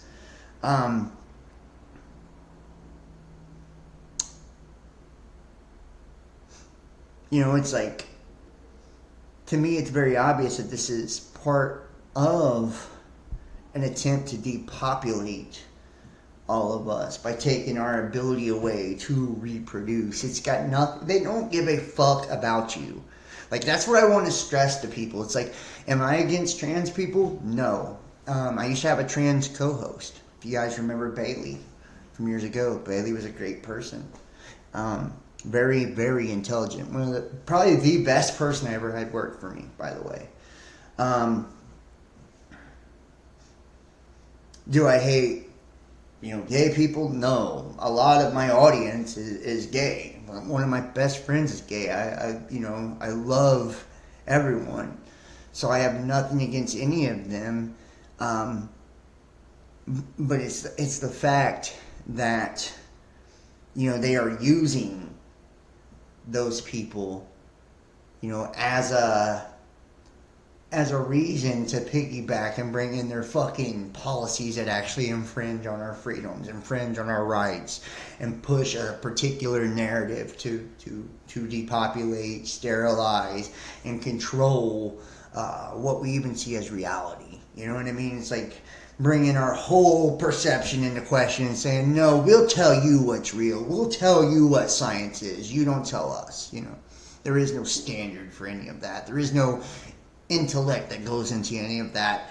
It's really our opinion and what we feel, should be the status quo for everyone. So that's why I'm not a big fan of all of that, just to keep it real. Which I feel like we spent maybe a little too much time on all that, but we'll continue forward here. Probably going to become reality sooner than you think. Be ready. And this is satire, of course, but the reality could change really fast.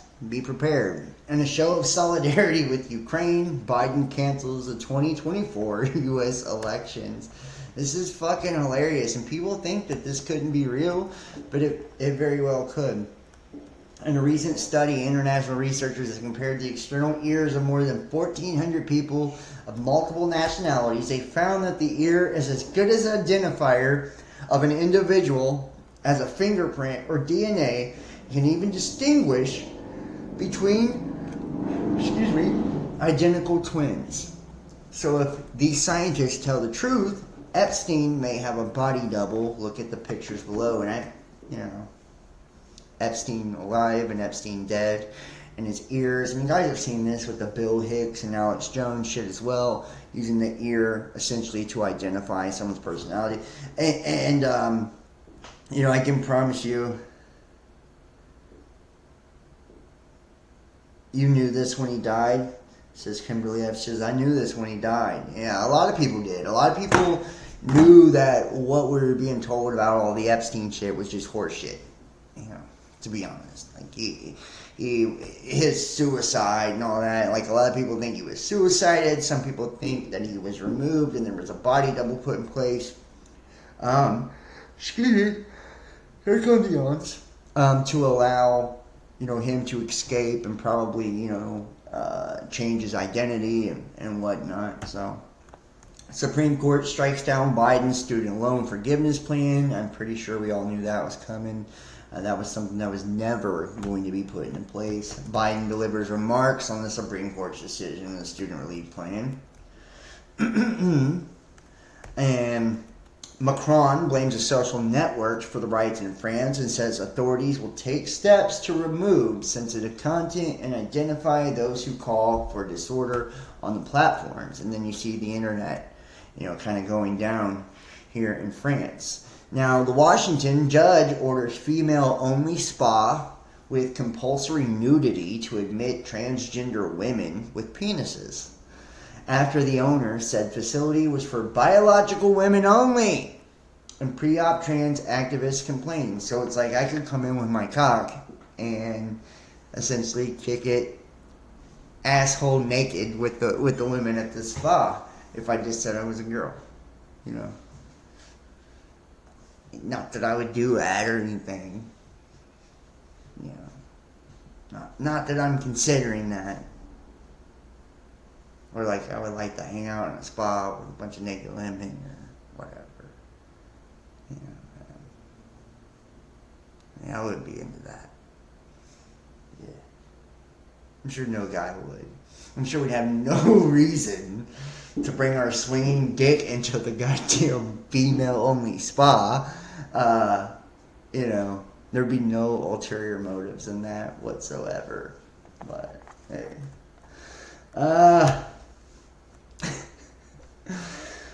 And there is no time for the scientific community to stay silent. The Supreme Court has struck down affirmative action. In 2022, editorial science editor-in-chief Holden H. Thorpe argued science needs affirmative action as science struggles to correct systemic racism in the laboratory and throughout academia in the United States. External forces press on, making it even more difficult to achieve equity on all fronts, including among scientists. There's no time for the scientific community to stay silent. Excuse me. This is no time for the scientific community to stay silent. It's a crucial moment for science to mobilize against the latest assault on diversity. And has Gates received his vaccination against lead poisoning yet? Genetically modified mosquitoes were used to deliver malaria vaccines. For your information, malaria's increased risk of miscarriage and stillbirth, the perfect scapegoat that will still help further reduce birth rates. And see what I'm saying? It's always boiling down to the population, creating sterility, reducing birth rates, whatever. And you see, a box of 200 mosquitoes did the vaccinating in this malaria trial. That's not a joke. On Seattle Morning, Carolina Reed sat in a room with 9 other volunteers, each waiting to take part in clinical trial for the new experimental malaria vaccine. Reed's turn came. She put her arm over a cardboard box filled with 200 mosquitoes and covered with a mesh that keeps them in but still lets them bite. Literally, a Chinese food takeout container is how she remembers it, which is very weird. A scientist that covered her arm with a black cloth because mosquitoes like to bite at night. Then the feeding frenzy began. My whole arm swelled and blistered, Reed said. My family was laughing, asking, why are you subjecting yourself to this? And she just didn't do it once. She did it 5 times. You may be thinking, this is a joke, right? But it's not. We use the mosquitoes like they're 1,000 small flying syringes, explains University of Washington Seattle physician and scientist Dr. Sean Murphy, lead author on the paper, Science Translational Medicine, released on August 24th, detailing the vaccine trials. The insects deliver live malaria-causing plasmodium parasites that have been genetically modified to not get people sick. The body still makes antibodies against a weakened parasite, so it's prepared to fight the real thing. To be clear, Murphy's not planning to use mosquitoes to vaccinate millions of people. Mosquitoes have been used to deliver malaria vaccines for clinical trials in the past, but it's not common. He and his colleagues went this route because it's costly and time-consuming to develop a formulation of a parasite that can be delivered with a needle. The parasite's nature inside mosquitoes, so this is proof at a concept stage. As early-stage trials recalled, it makes sense to use them for delivery. They went old school with this one. Yeah. So, and I'm going to show you something else. And you see here is the actual paper, which I'm going to drop this in the chat for those of you that want to check this out. You're going to see that there's been an outbreak. You guys remember the genetically modified mosquitoes by Gates in Florida, in Texas, right, of malaria. So I'm just saying, I wonder if, they're connected. Let me drop this in the chat for you guys. What? I only love you when you're a dick. Okay, mosquitoes are vampires. They may be. I don't know. That's funny as fuck. Let's see if we can. Let me see if I can pull this up, guys. Where's it at?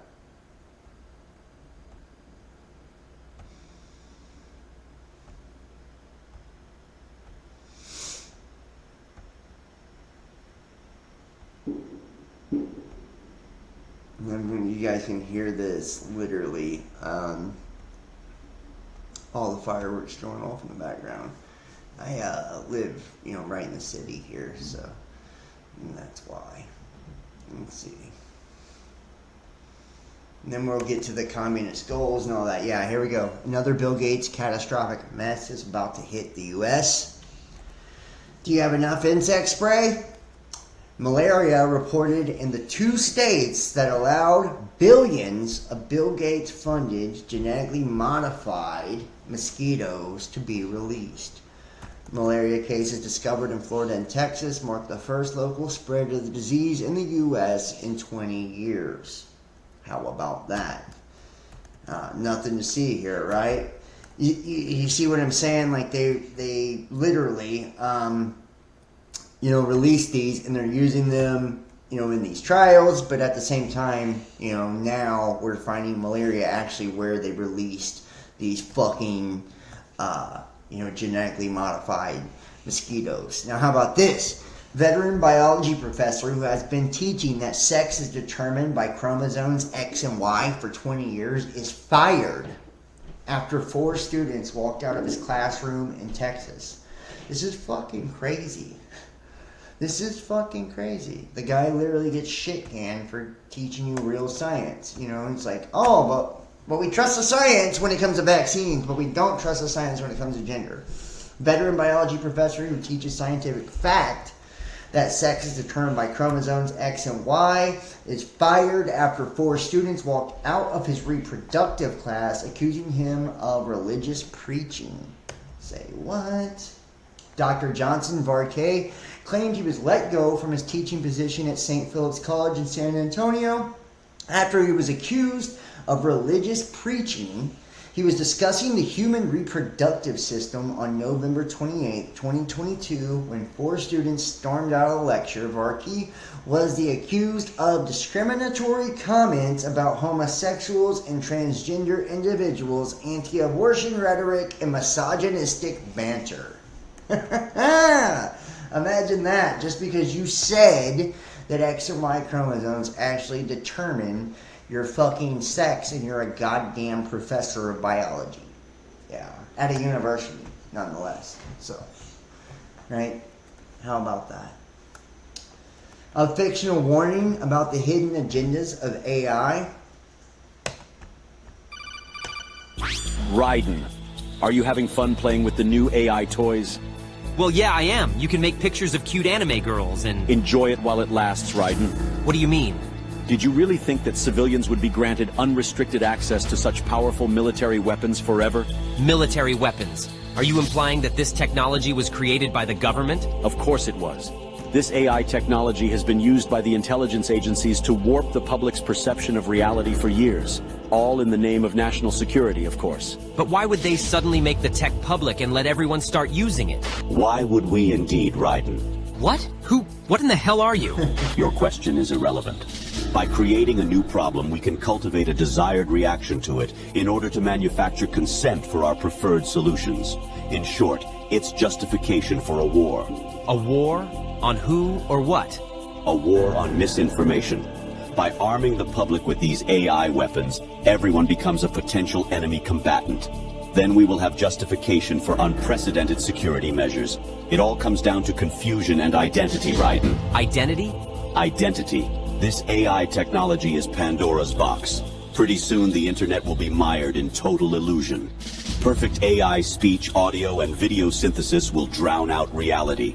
Then AI bots will flood social media. No one will be able to tell the difference between interacting with an AI machine or a real human online. Even telephone calls will become totally untrustworthy. That is when we will present our solution. Mandatory digital identity verification for all humans at all times.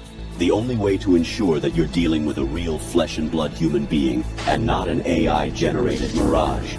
But why? Total information control. For too long, the internet has acted as a double-edged sword.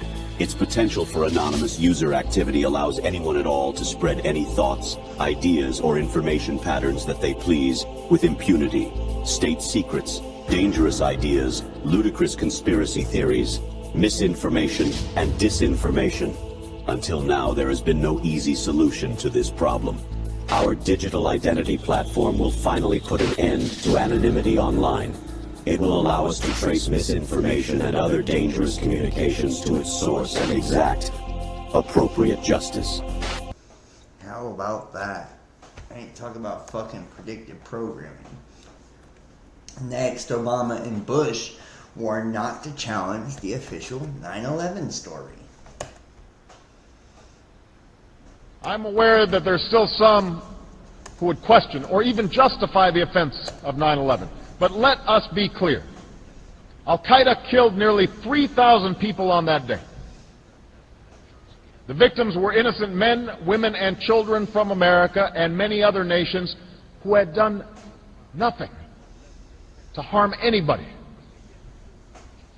And yet Al-Qaeda chose to ruthlessly murder these people, claimed credit for the attack, and even now states their determination to kill on a massive scale. They have affiliates in many countries and are trying to expand their reach. These are not opinions to be debated. These are facts to be dealt with. These are not opinions to be debated. These are facts to be dealt with. Let us never tolerate outrageous conspiracy theories concerning the attacks of September the 11th. Malicious lies that attempt to shift the blame away from the terrorists themselves, away from the guilty. Away from the guilty. Yeah, pretty wild. You know what I mean? It's like, they've been pushing this for quite a while. Trying to keep you from questioning, the narrative. Trying to keep you from, thinking for yourself. Trying to keep you from, essentially pushing anything other than what they want to be pushed out to the masses. Now, what matters is how you read the signs. Life, give me a sign. And I think this isn't crazy, but you see, you matter, don't give up is what the sign reads. But if you read it this way, it says, you don't matter, give up. Right? And I feel like isn't that really weird how it really is how you interpret something? I can tell you this just to be totally honest with you. There are so many situations in my life that if I would have taken them in a negative way, and sometimes I have, but if I would have taken some of my own struggles in a negative way, some of my own losses, heartbreaks in a negative way, it could have been enough to end me, But when we see everything as, a learning opportunity, as a lesson, as an opportunity to grow, to evolve, to change, as all things working for our good, as all part of the plan, we put ourselves in the driver's seat. We put ourselves in control and we stop being a victim to life and its circumstances. Too fucking often, and I've done this as well, I've been both. I've been the victim. And sometimes it takes fucking heartbreak, it takes loss, it takes the most terrible shit sometimes to make you see your own self and the role you play. to make you see your own flaws, your own faults, your own shortcomings. You know, but it's fucking empowering, guys, when you can even take a bad situation, a negative situation, and turn it, you know, for good. Turn it into something positive. Turn it into, you know, something enlightening. Turn it into something, you know, that provides opportunity and education. And, you know, it's like, I feel like that's the beauty of awakening. That's the beauty of enlightenment. You know, is we get to see life that way. We see that we have a purpose in all of this. You know, we're all meant for far more than I think we ever give ourselves credit for. You know, and you're going to know whether you're around the right kind of fucking people. And I'm going to keep this real with you. You're going to know whether you're around the right motherfuckers in life based on how they perceive you, how they see you. If they only see the negative in you, if they only see your failures and your mistakes, 9 times out of 10 it's because, for one, they're critical of themselves. That's how they perceive themselves. They're insecure about themselves. You know. And 2, that's not a person that's going to be advantageous for your growth. They're not going to stimulate growth in any type of way. You know, they're not going to encourage you to be more. To go past your flaws. You know, they want to hold you there. They want to hold you in the past. They want to hold you to your mistakes. Because they do it to themselves. They hold themselves to that. They feel guilty about their own actions, their own choices, their own decisions. You know, so they think nobody else should be able to be freed of that as well. It's like, at the end of the day, too, it's like, if you don't believe in you, then how the fuck can you expect anyone else to believe in you, too? You know? One of the things I had to learn, especially, like, trying to release, like, being codependent and all of that of other people, is, like, I had to, like, learn to believe in myself. Like, in order to stand on your own 2 feet, in order to be truly independent, and not need others to validate you and validate your purpose and validate your importance.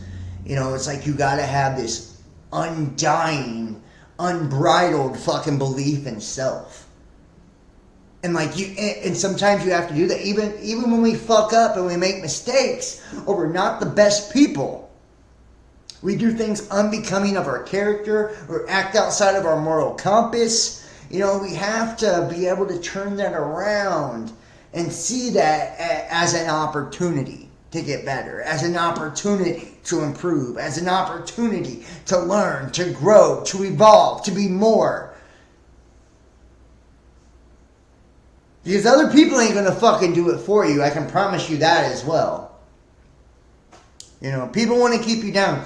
And, you know, it's like, especially if you do like the public thing, they love to build you up, but they love to tear you down even much, you know, that much more. And sometimes it's really sad, but the people that you think love you the most will be the people to tear you down the fastest. You know? And it's like, and as we increase in frequency, and as we increase in vibration and awareness, and our spirits grow, and our consciousness evolves, and we become more, and we ascend to a higher level, those around us will almost do anything to put those weights of guilt and shame and the past on us, to keep us tied down to the level they're on. That's why you have to be willing to let people go. You have to be willing to move forward. If people aren't willing to come with you on the journey, then you have to let them go. I can't tell you how many fucking people I've had to let go on this journey. And some of the people I've loved dearly. Like, loved dearly. Still love dearly. You know, and the pain of releasing those people is intense. You know, and it's like, it's hard to understand or see why. But when you know that there's something more meant for you, and that you're on a journey, and that it doesn't take away from your past or your current experiences or the people that you're dealing with or have dealt with in life, it doesn't take away from that just because you're moving forward to something different or something else. You know, it adds value to what has already happened. Because you see, like, without those people that were once in your life and without those experiences that you went through, you wouldn't be able to be who you are now or be who you are meant to be moving forward. You wouldn't have that insight. You wouldn't have that wisdom. And without mistakes, without fuck-ups, you definitely wouldn't have that wisdom. You know, religion, especially Christianity, wants to guilt and shame the fuck out of you for your every mistake. Your every flaw. And it's like, that's part of being human. Being genuine and a unique being and creature and not being like every fucking body else. That's what the system wants you to do. Is to create these goddamn clones. They don't have their own individual sex. They don't have their own individual identity. They don't have their own individual nothing. Because there's nothing unique or special about any of them. And they're made to feel special by joining these groups. Where they give up identity and they give up self to conform to whatever ideology they're being fed. You know, being true to you, being true to yourself, there's something so fucking powerful about that. There's something so sexy about that. So attractive about that.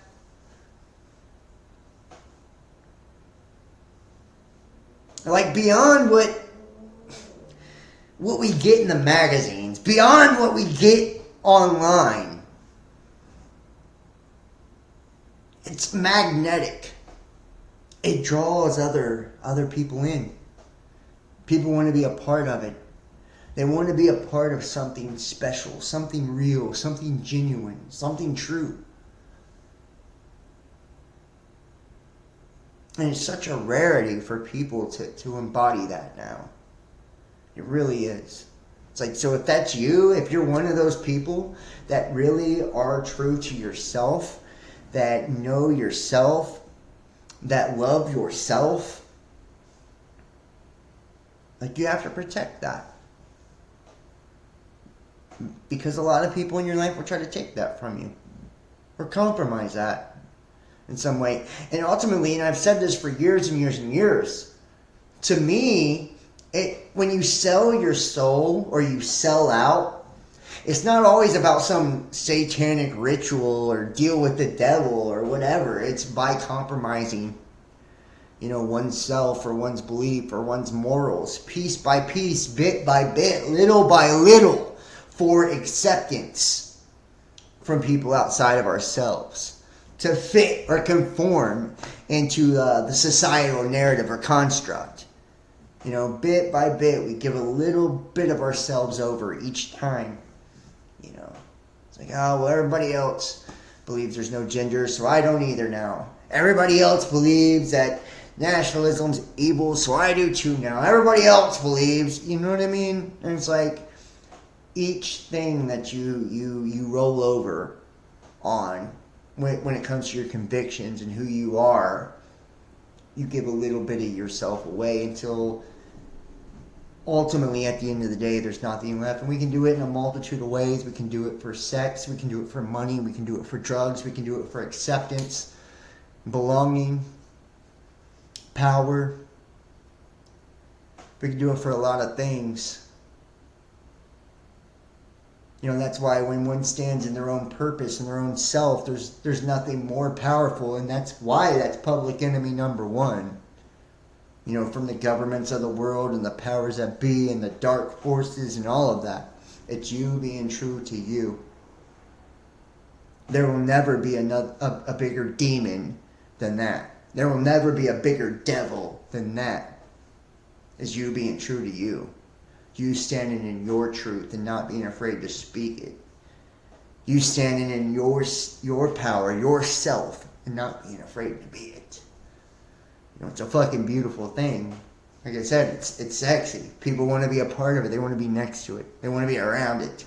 They want to feel the energy, the vibe of it. Because it's that goddamn lit compared to what everyone else is doing, walking around like clones. Gotta do it for you. Right. And nobody seems to notice and nobody seems to care. The weaponization of CISA, or how a cyber security agency colluded with big tech and disinformation partners to censor Americans. And I do have this document, so I'll show you a little piece of this. Right here. The weaponization of CISA, how a cybersecurity agency colluded with big tech and disinformation partners to censor Americans. Executive summary. One could argue we're in the business of critical infrastructure, and the most critical infrastructure is our cognitive infrastructure. So building that resilience to misinformation and disinformation, I think, is incredibly important.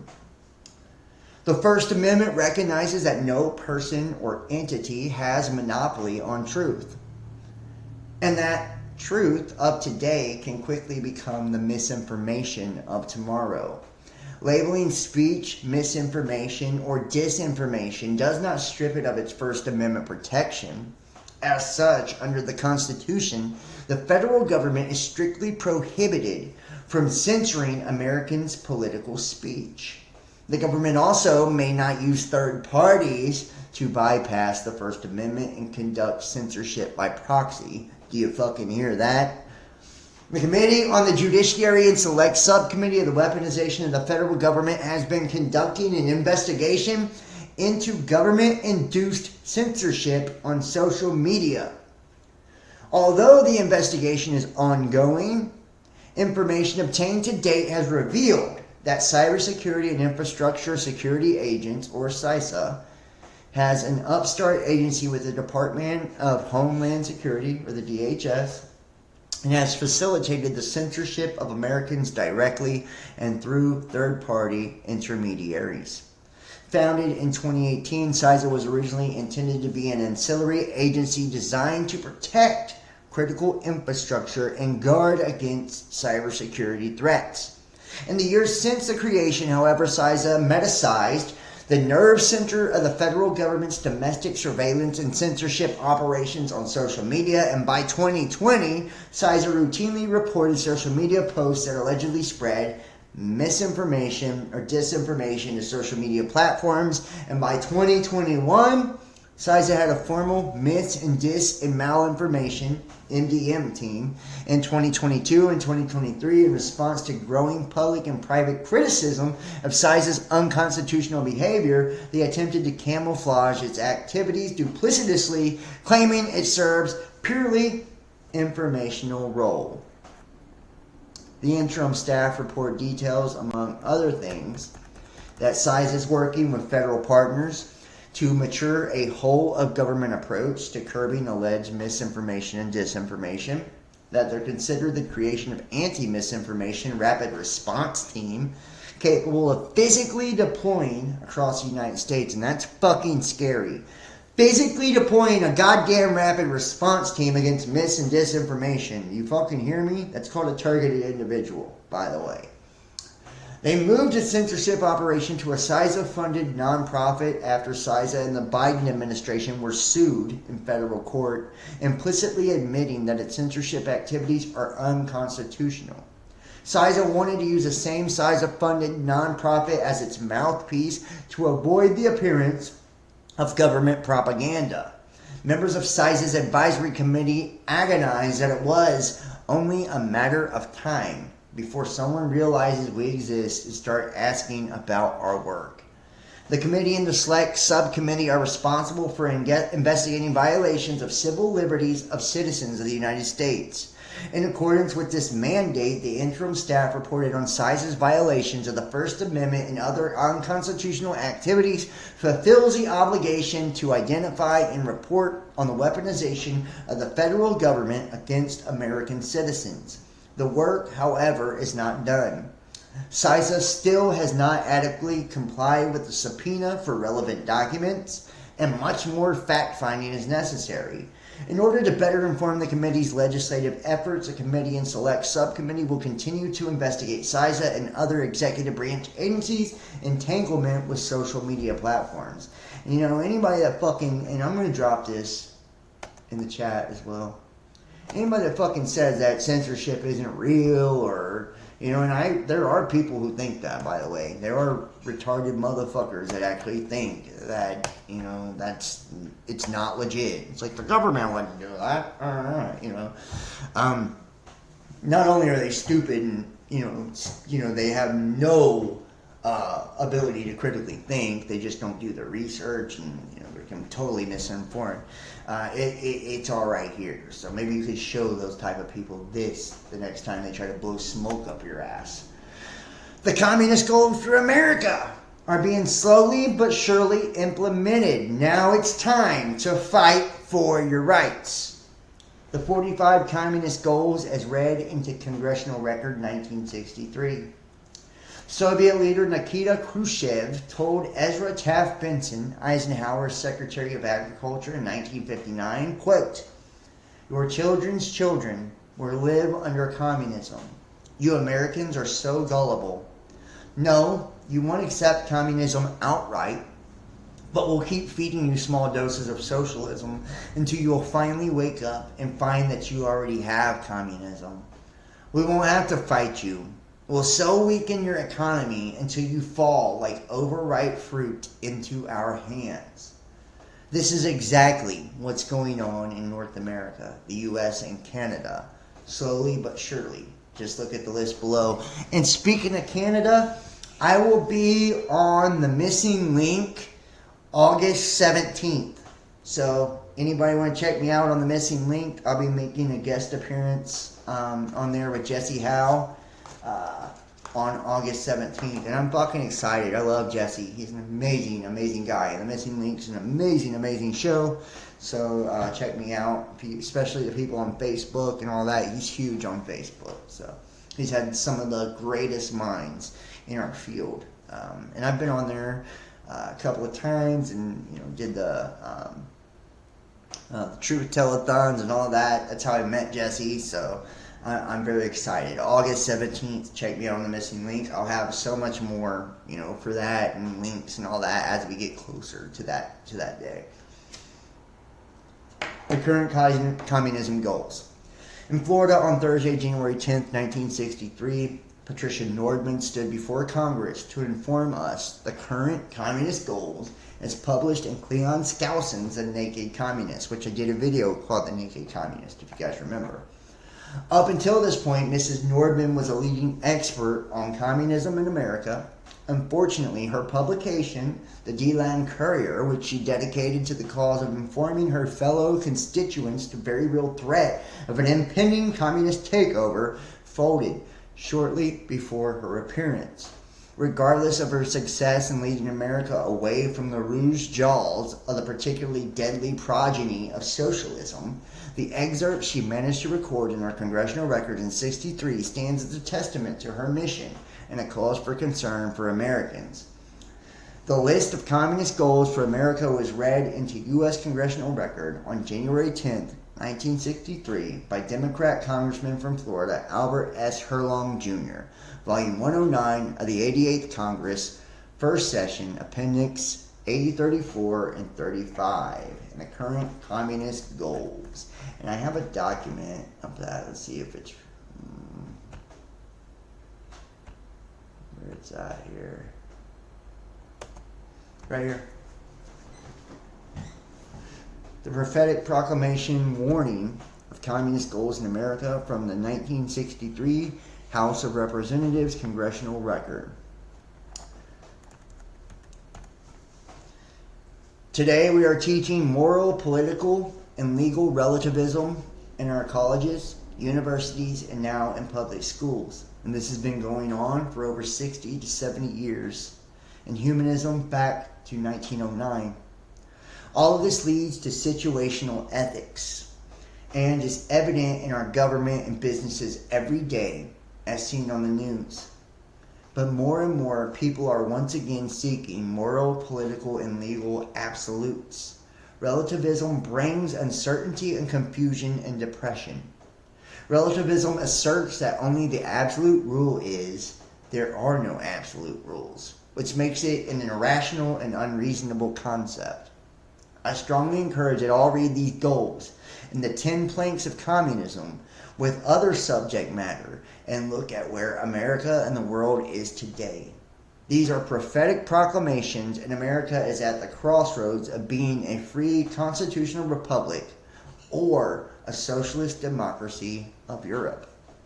What are the main tenets of Marxism, progressivism, socialism, communism, Nazism, and radicalism?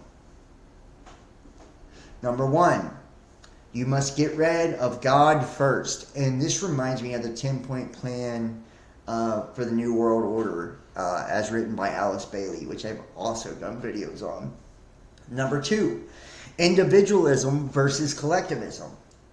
Number 3, abolish all private property. Number 4, confiscate all guns. Number 5, the centralization of all federal, state, and local governments. Number 6, a national bank. Number 7, the redistribution of wealth by force. And number 8, centralization of all education. In Florida on Thursday, January 10th, 1963, Patricia Nordman stood before Congress to inform us the current communist goals. The list of communist goals in America was read into U.S. congressional record on January 10th. Soviet leader Nikita Khrushchev told Ezra Taft Benson, Eisenhower's Secretary of Agriculture in 1959, your children will live under communism, Americans are so gullible, blah, blah, blah. Democracy is a road to socialism. Karl Marx. Have you ever found in history one single example of a nation thoroughly corrupted that was afterwards restored to virtue? And without virtue, there can be no political liberty. John Adams' 1819 letter to Thomas Jefferson. The following is taken directly from the Congressional Record, January 10, 1963. Communist goals. The extension of remarks from Florida in the House of Representatives. From the Naked Communists. The current communist goals. The U.S. acceptance of coexistence as the only alternative to atomic war. U.S. willingness to capitulate in preference to engaging in atomic war. Develop the illusion that total disarmament by the United States would be a demonstration of moral strength. Permit free trade between all nations regardless of communist affiliation, regardless of whether or not items could be used for war. Extension of long-term loans to Russia and Soviet satellites. Provide Americans aid to all nations regardless of communist domination. Grant recognition of Red China. Admission of Red China to the UN. Set up East and West Germany as separate states in spite of Khrushchev's promise in 1955 to settle the German question by free election under supervision of the UN.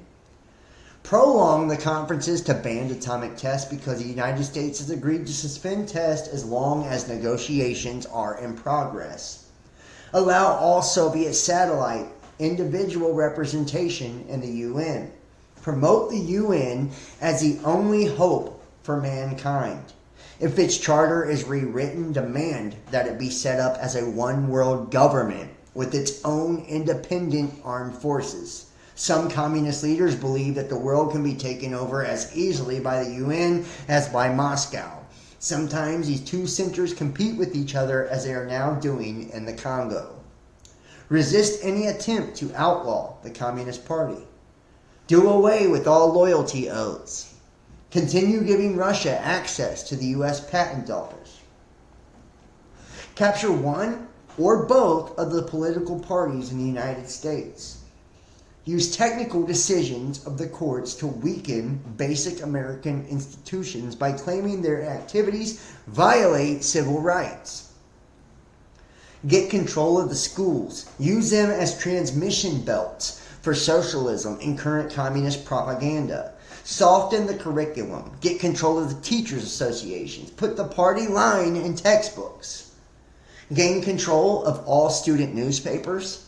use student riots to foment public protest against programs and organizations which are under communist attack, infiltrate the press, get control of book review assignments, editorial writing, policy-making positions, gain control of key positions in radio, TV, and motion pictures, continue discrediting American culture by degrading all forms of artistic expression.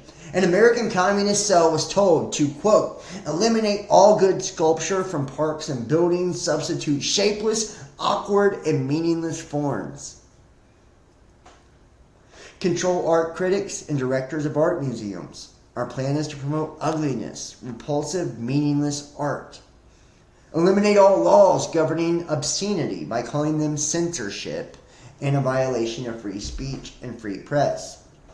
Break down cultural standards of morality by promoting pornography and obscenity in books, magazines, motion pictures, radio, and TV.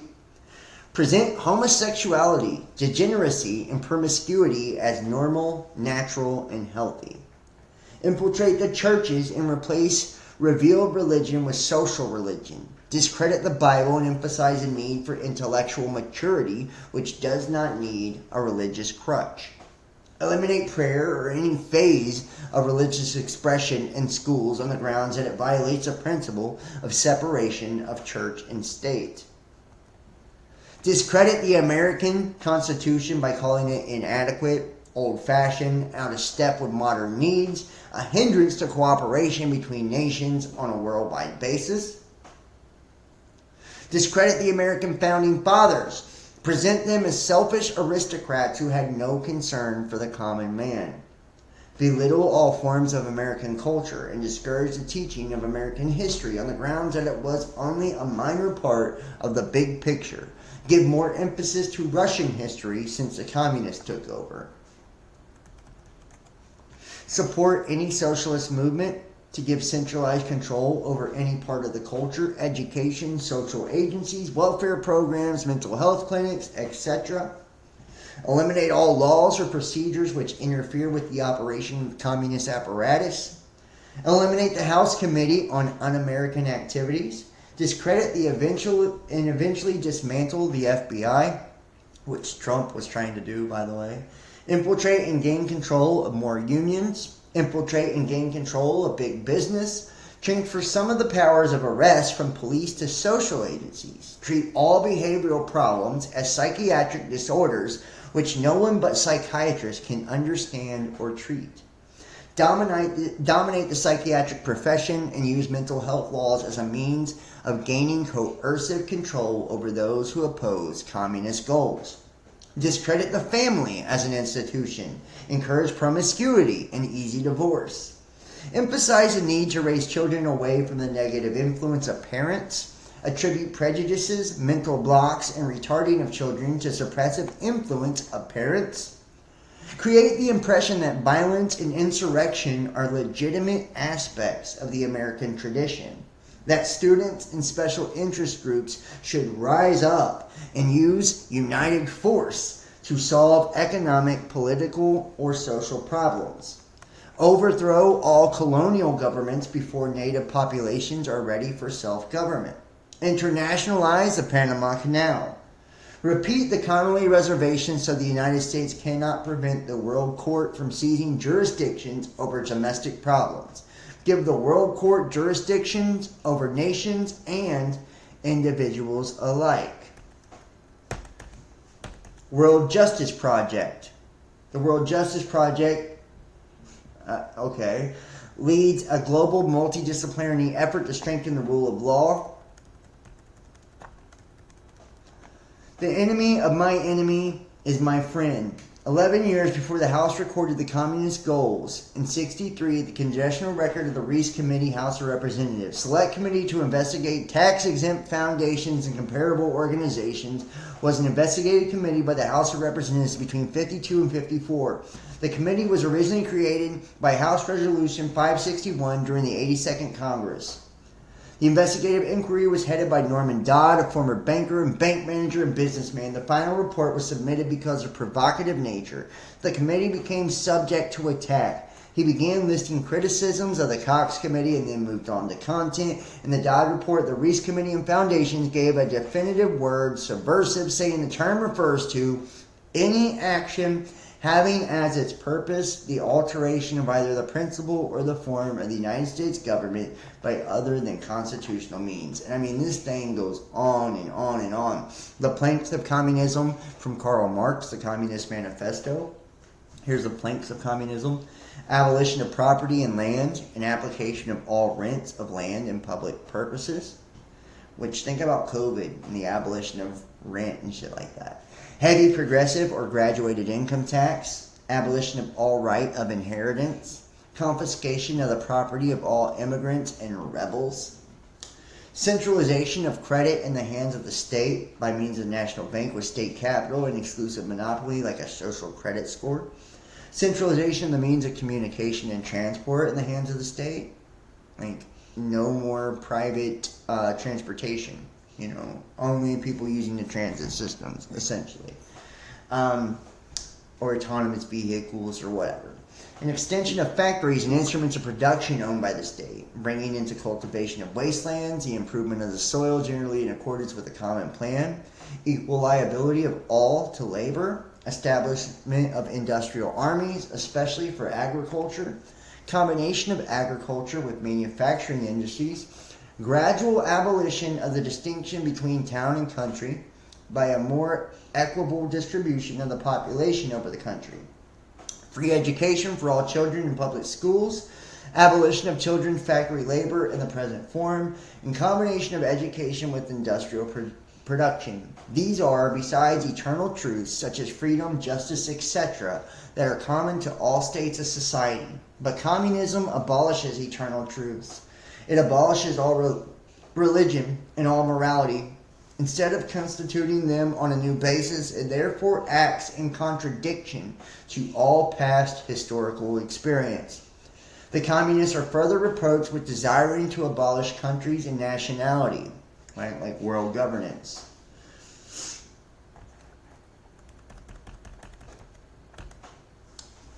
In republic or democracy, is there a difference? Most Americans today are unable to define the difference between a republic or a democracy. There is a major difference. The most important difference is in the makeup of our government. Republics are created by the virtue, public spirit, and intelligence of the citizens. They fall when the wise are banished from public councils because they dare to be honest. And they profligate wasteful squandering are rewarded because they flatter the people in order to betray them. Does that fucking sound familiar? You know, we're no longer a constitutional republic. We're a democracy, which is the majority rule. You know. Now, the definition of difference is who's the source of authority in our country? Whose standards do we follow? In the Constitution, the rule of law, or democracy, majority rule, which is mob rule, which the founders describe as mobocracy and tyranny. And that's what you see now, right? The mob rule, right? Whatever is socially acceptable, you know, that's, or whatever is being pushed or, you know, promulgated by the media, is what's being put into law and put into effect. Founders called democracy despotism, which is tyranny. This is why they created a republic under God's covenant law. The founders had an inherent distrust of power. They had first-hand experience of the evil of an absolute power from a monarch, which is what brought about the American Revolution.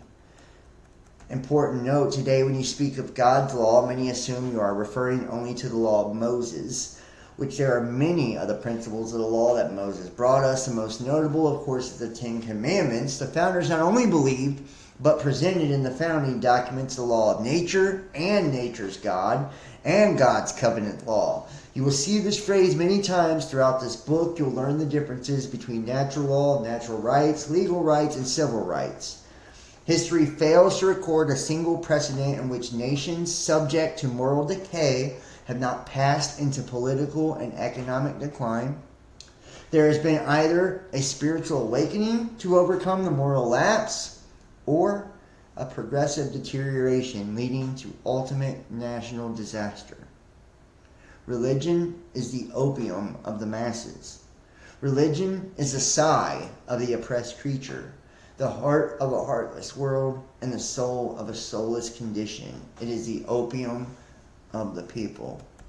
Here are some of the founders on education. But let's look at some of the most infamous dictators and leaders of totalitarian societies believed about education. Communist social dictators on education. Historians are the most powerful and dangerous members of any society. They must be watched carefully. They can spoil everything. Nikita Khrushchev, fear of democracy, republic, leader of the Soviet Union. Education is a weapon whose effect depends on who holds it in his hands, at whom it is aimed. Joseph Stalin, communist leader of the USSR.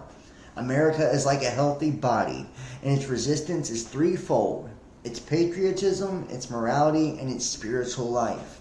If we can undermine these three areas, America will collapse from within. The education of all children, from the moment that they can get along without a mother's care, shall be in state institutions at a state expense. Karl Marx, the father of communism, the Communist Manifesto. Give me 4 years to teach the children, and the seed I have sown will never be uprooted. And that's Vladimir Lenin, the first leader of the Soviet Union. Indoctrination. Instruction, programming, propaganda, training, teaching, coaching, cause to believe something, to teach somebody a belief, a doctrine, or ideology thoroughly and systemically, especially with the goal of discouraging independent thought or the acceptance of other opinions. Indoctrinate. To instruct, especially in fundamental or rudiment-based principle or skill, or to teach or imbue with an unusually partisan or sectarian opinion. How fortunate for governments that the people they govern don't think. German Führer Adolf Hitler. It is universally admitted that a well-instructed people alone can be permanently free. President James Madison. A primary object should be the education of our youth in the science of government in a republic. George Washington. And I think you're starting to get the point. I think by far it's the most important bill in our whole code is that the diffusion of knowledge among the people, and that's Thomas Jefferson. And Thomas Jefferson, which I love, enlighten the people generally, and tyranny and oppression of body and mind will vanish like evil spirits at the dawn of day. I believe it is a human condition susceptible of much improvement, and most of all in matters of government and religion, and that diffusion of knowledge among the people is to be the instrument by which it is effected. It should be your care, therefore, and mine, to elevate the minds of our children and exalt their courage, to accelerate and animate their industry and activity, to excite in them habitual contempt of meanness, abhorrence, and injustice and humanity, an ambition to excel in every capacity, faculty, and virtue. If we suffer their minds to grovel and creep in infancy, they will grovel all their lives. And it goes on, basically. You know, and I talk about this, one of the common things that you see in society is like people glorify ambition, right? Ambition, they say, oh, he's so ambitious, or she's so ambitious. They're so driven, you know, so goal-oriented. You know, when the truth is, it's promulgating, or, you know, someone being greedy, you know, wanting more than what they need. Someone being self-centered, selfish, only focused on satiating and satisfying their own self and their own desires. Someone having a lack of loyalty or faithfulness in partnerships or, you know, any situation, because it doesn't help their bottom line, you know.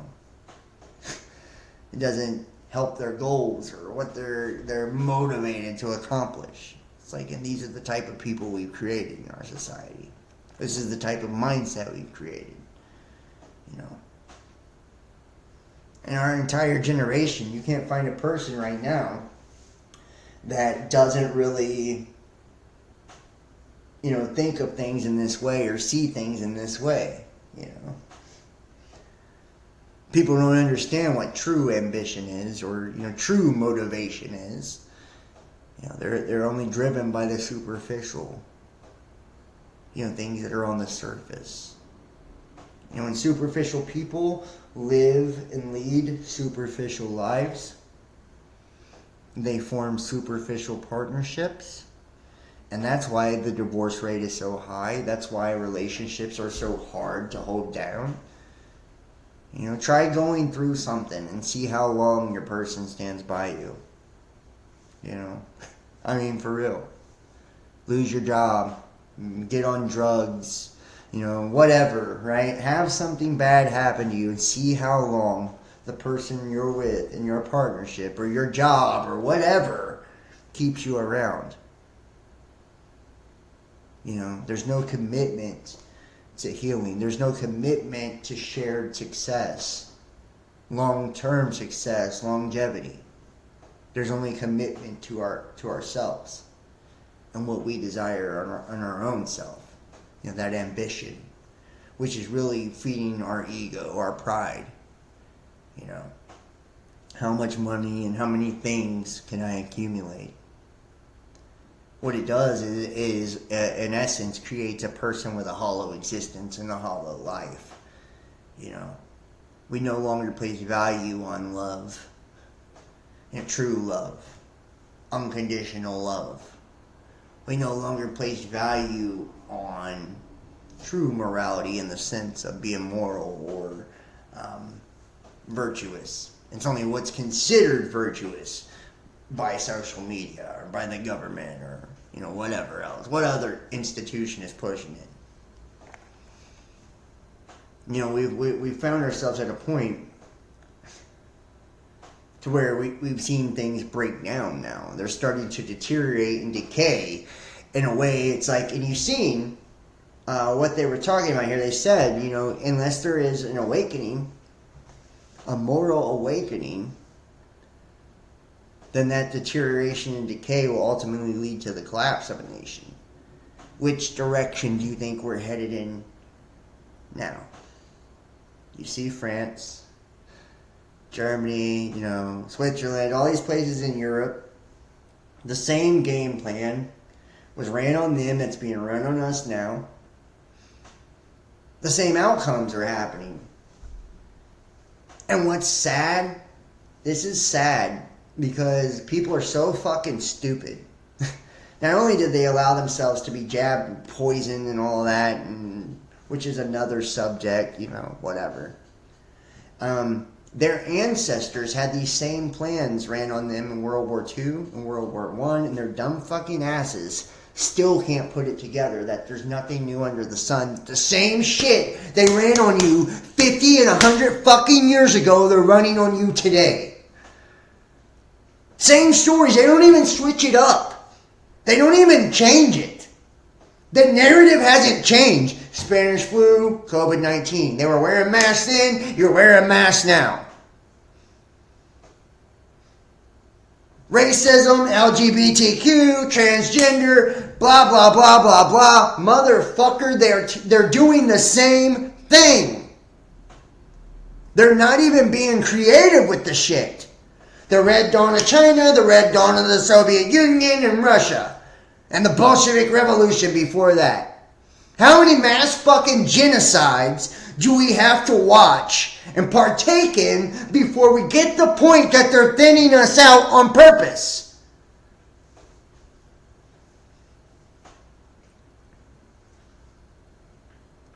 Like, some of you guys may like dying, may like getting the herd called down, may like capitulating and sucking the cock of fucking government and Congress and every other talking head that convinces you they're too cool for school as they're pushing their bullshit social media pages on you and being propagated by the same social media companies that are ran by these corporations. But I'm not down with it. I'm not into it. I don't want to be a part of it. Never have.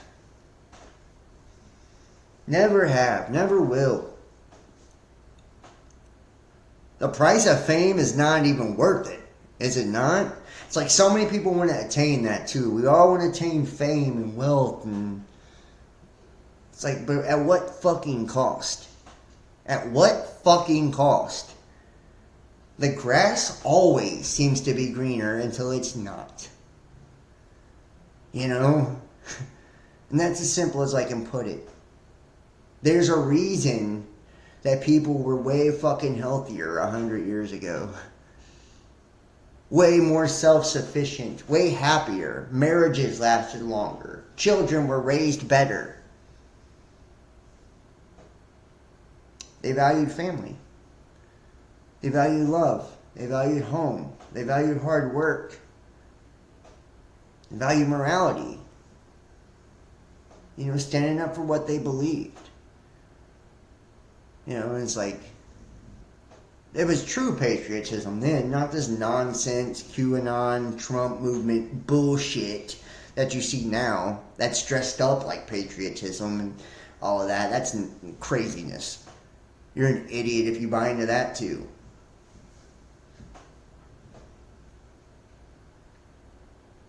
But it was like a genuine love for where they lived and the people that lived next to them. You know? Are we more politically correct now? Sure. But are we any better for it? No. No. And if you take a look at all the generations that have come, they continue to decline and get worse and get dumber. Less aware, less capable, more sterile and infertile. You know how many people now, I was reading this study, how many women make it to like 40 or over the age of 40 without children now? Why do you think that is? You know, why do you think that is? Do you think it's because they love women so much they want them all to be career women? No, because they're motivated usually by greed and selfishness, and they're not able to reproduce because of something wrong with them a lot of times. Or they don't want to because the motivation. And a lot of them feel fucked up, you know, at that point in their life when they don't have, you know, that kind of love in their life. They feel robbed. Same thing with men. When men are going sterile, it's like fucking 50% of them now have some form of erectile dysfunction or sterility. Or why do you think that is? It's the shit they put in our food, the shit they put in our water. You see beta males and all of this. Do you think that's attractive to women? Do you think, you know, and you see it in the other way too. Do you think it's attractive to males? Then you wonder why, you know, so many people are swinging both ways now. It's like it's all intended. And it's not because they want you to be more free and have more liberty. If you think they care about you, you're a fucking retard. If you think they give a fuck about your rights, you're a goddamn idiot. Oh, it's Pride Month. You think they have pride for you? You're stupid. You think they care? You're stupid. Literally, you're stupid. Very stupid. Just like you thought the vaccines were going to help you. They don't care about your sexual preference. They don't care about your health. They don't care about your religious views, your race, your sex, none of it. They don't care. They're doing it to thin out the fucking herd. And they're doing it to the people stupid enough to fall for it. Because they have always fallen for it. Their ancestors fell for it. But this time around, they have the technology the tools and the ability to sterilize your ass to where there will be no ancestor to fall for it next time around. The only people that will be left is weak-ass slaves that have capitulated totally to the system and have betrayed themselves. Not just humanity, not just their nation, not just their morals, not just their values, but themselves. You know. In their future. So they could belong, so they could fit in, so they could have money and wealth, and so they could fulfill or satiate their fucking desires, you know? Like I said, that deal with the devil, piece by piece, bit by bit, giving ourselves over to something for a shitty reason, basically. And we give over our power each time we compromise ourselves. We give over a bit of ourselves, a bit of our humanity, a bit of our souls, each time we do so. Every time you turn your back on love, every time you betray someone or betray yourself, every time you betray freedom, betray your nation, every time you do one of these things that are not morally compatible with the fabric of who you fucking are, and that go against your intuition, that go against your spirit, your essence, your soul, you lose a piece of you. And you give away your power. The only answer to what's taking place now is true spiritual awakening, true enlightenment, true illumination. And you're probably not going to find it on YouTube. You're only going to find it by doing the work your goddamn self and looking within. By valuing love above all. I mean, above all. And being willing to put in the work, the time, the effort, the energy to actually harvest something beautiful in your life. Whether it's love in a relationship or it's just, you know, a meaningful life and a meaningful family and career that makes you happy. I want to thank each and every one of you guys for watching tonight. I appreciate all of you. Please donate, support to this channel, support my work. It's so greatly appreciated, and it helps me so much, guys. It really does. So if you can donate, I'm asking everybody that sees this, please donate. It helps me so much. PayPal, Venmo, Cash App, Facebook Messenger Pay, or you can join us on Patreon, Facebook, YouTube subscriptions. All of those are great ways to help me out. Book your own personal tarot reading, therealbestdamnpodcast @gmail.com, or text 513-393-2396. Anybody that's in this stuff, you're in the Cincinnati area, feel free to text, email, reach out to me, DM me, whatever. I'd love to conversate with you, meet up with you. You know, it's hard to find like-minded people. You know? And it's important that we do. So please subscribe to all the different channels. They're all linked in the description.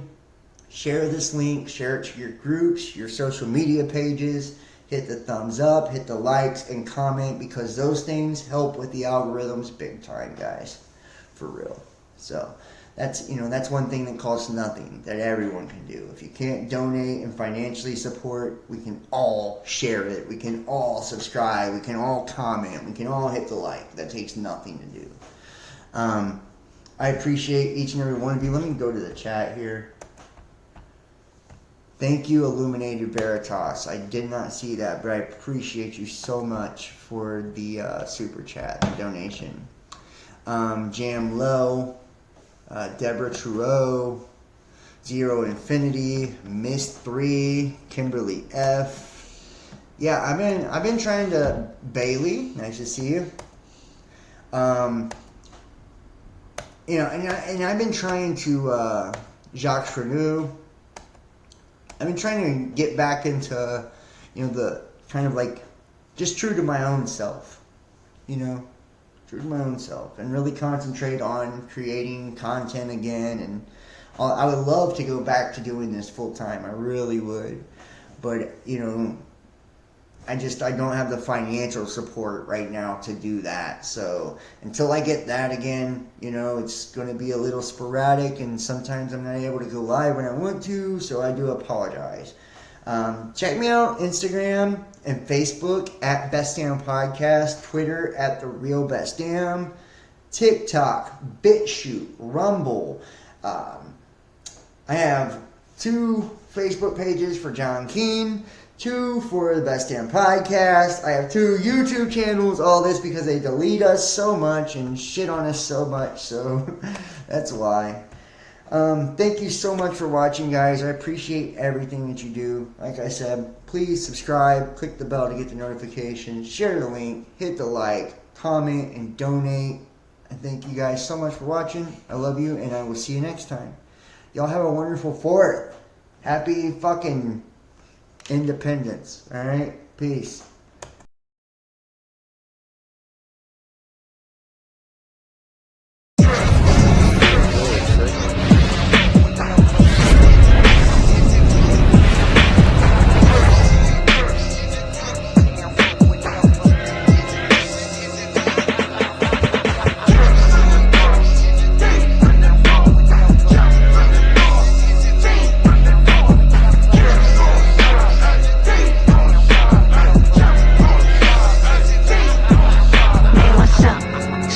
On the Sizak, AK with no strap, I got the Reaper on my bizak.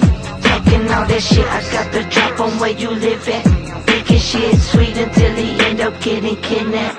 Pussy, you a hoe, killers at your door. Snipers in the bag with the Anna in the scope. Creeping out the smoke, cut the tatted on my throat. Pull up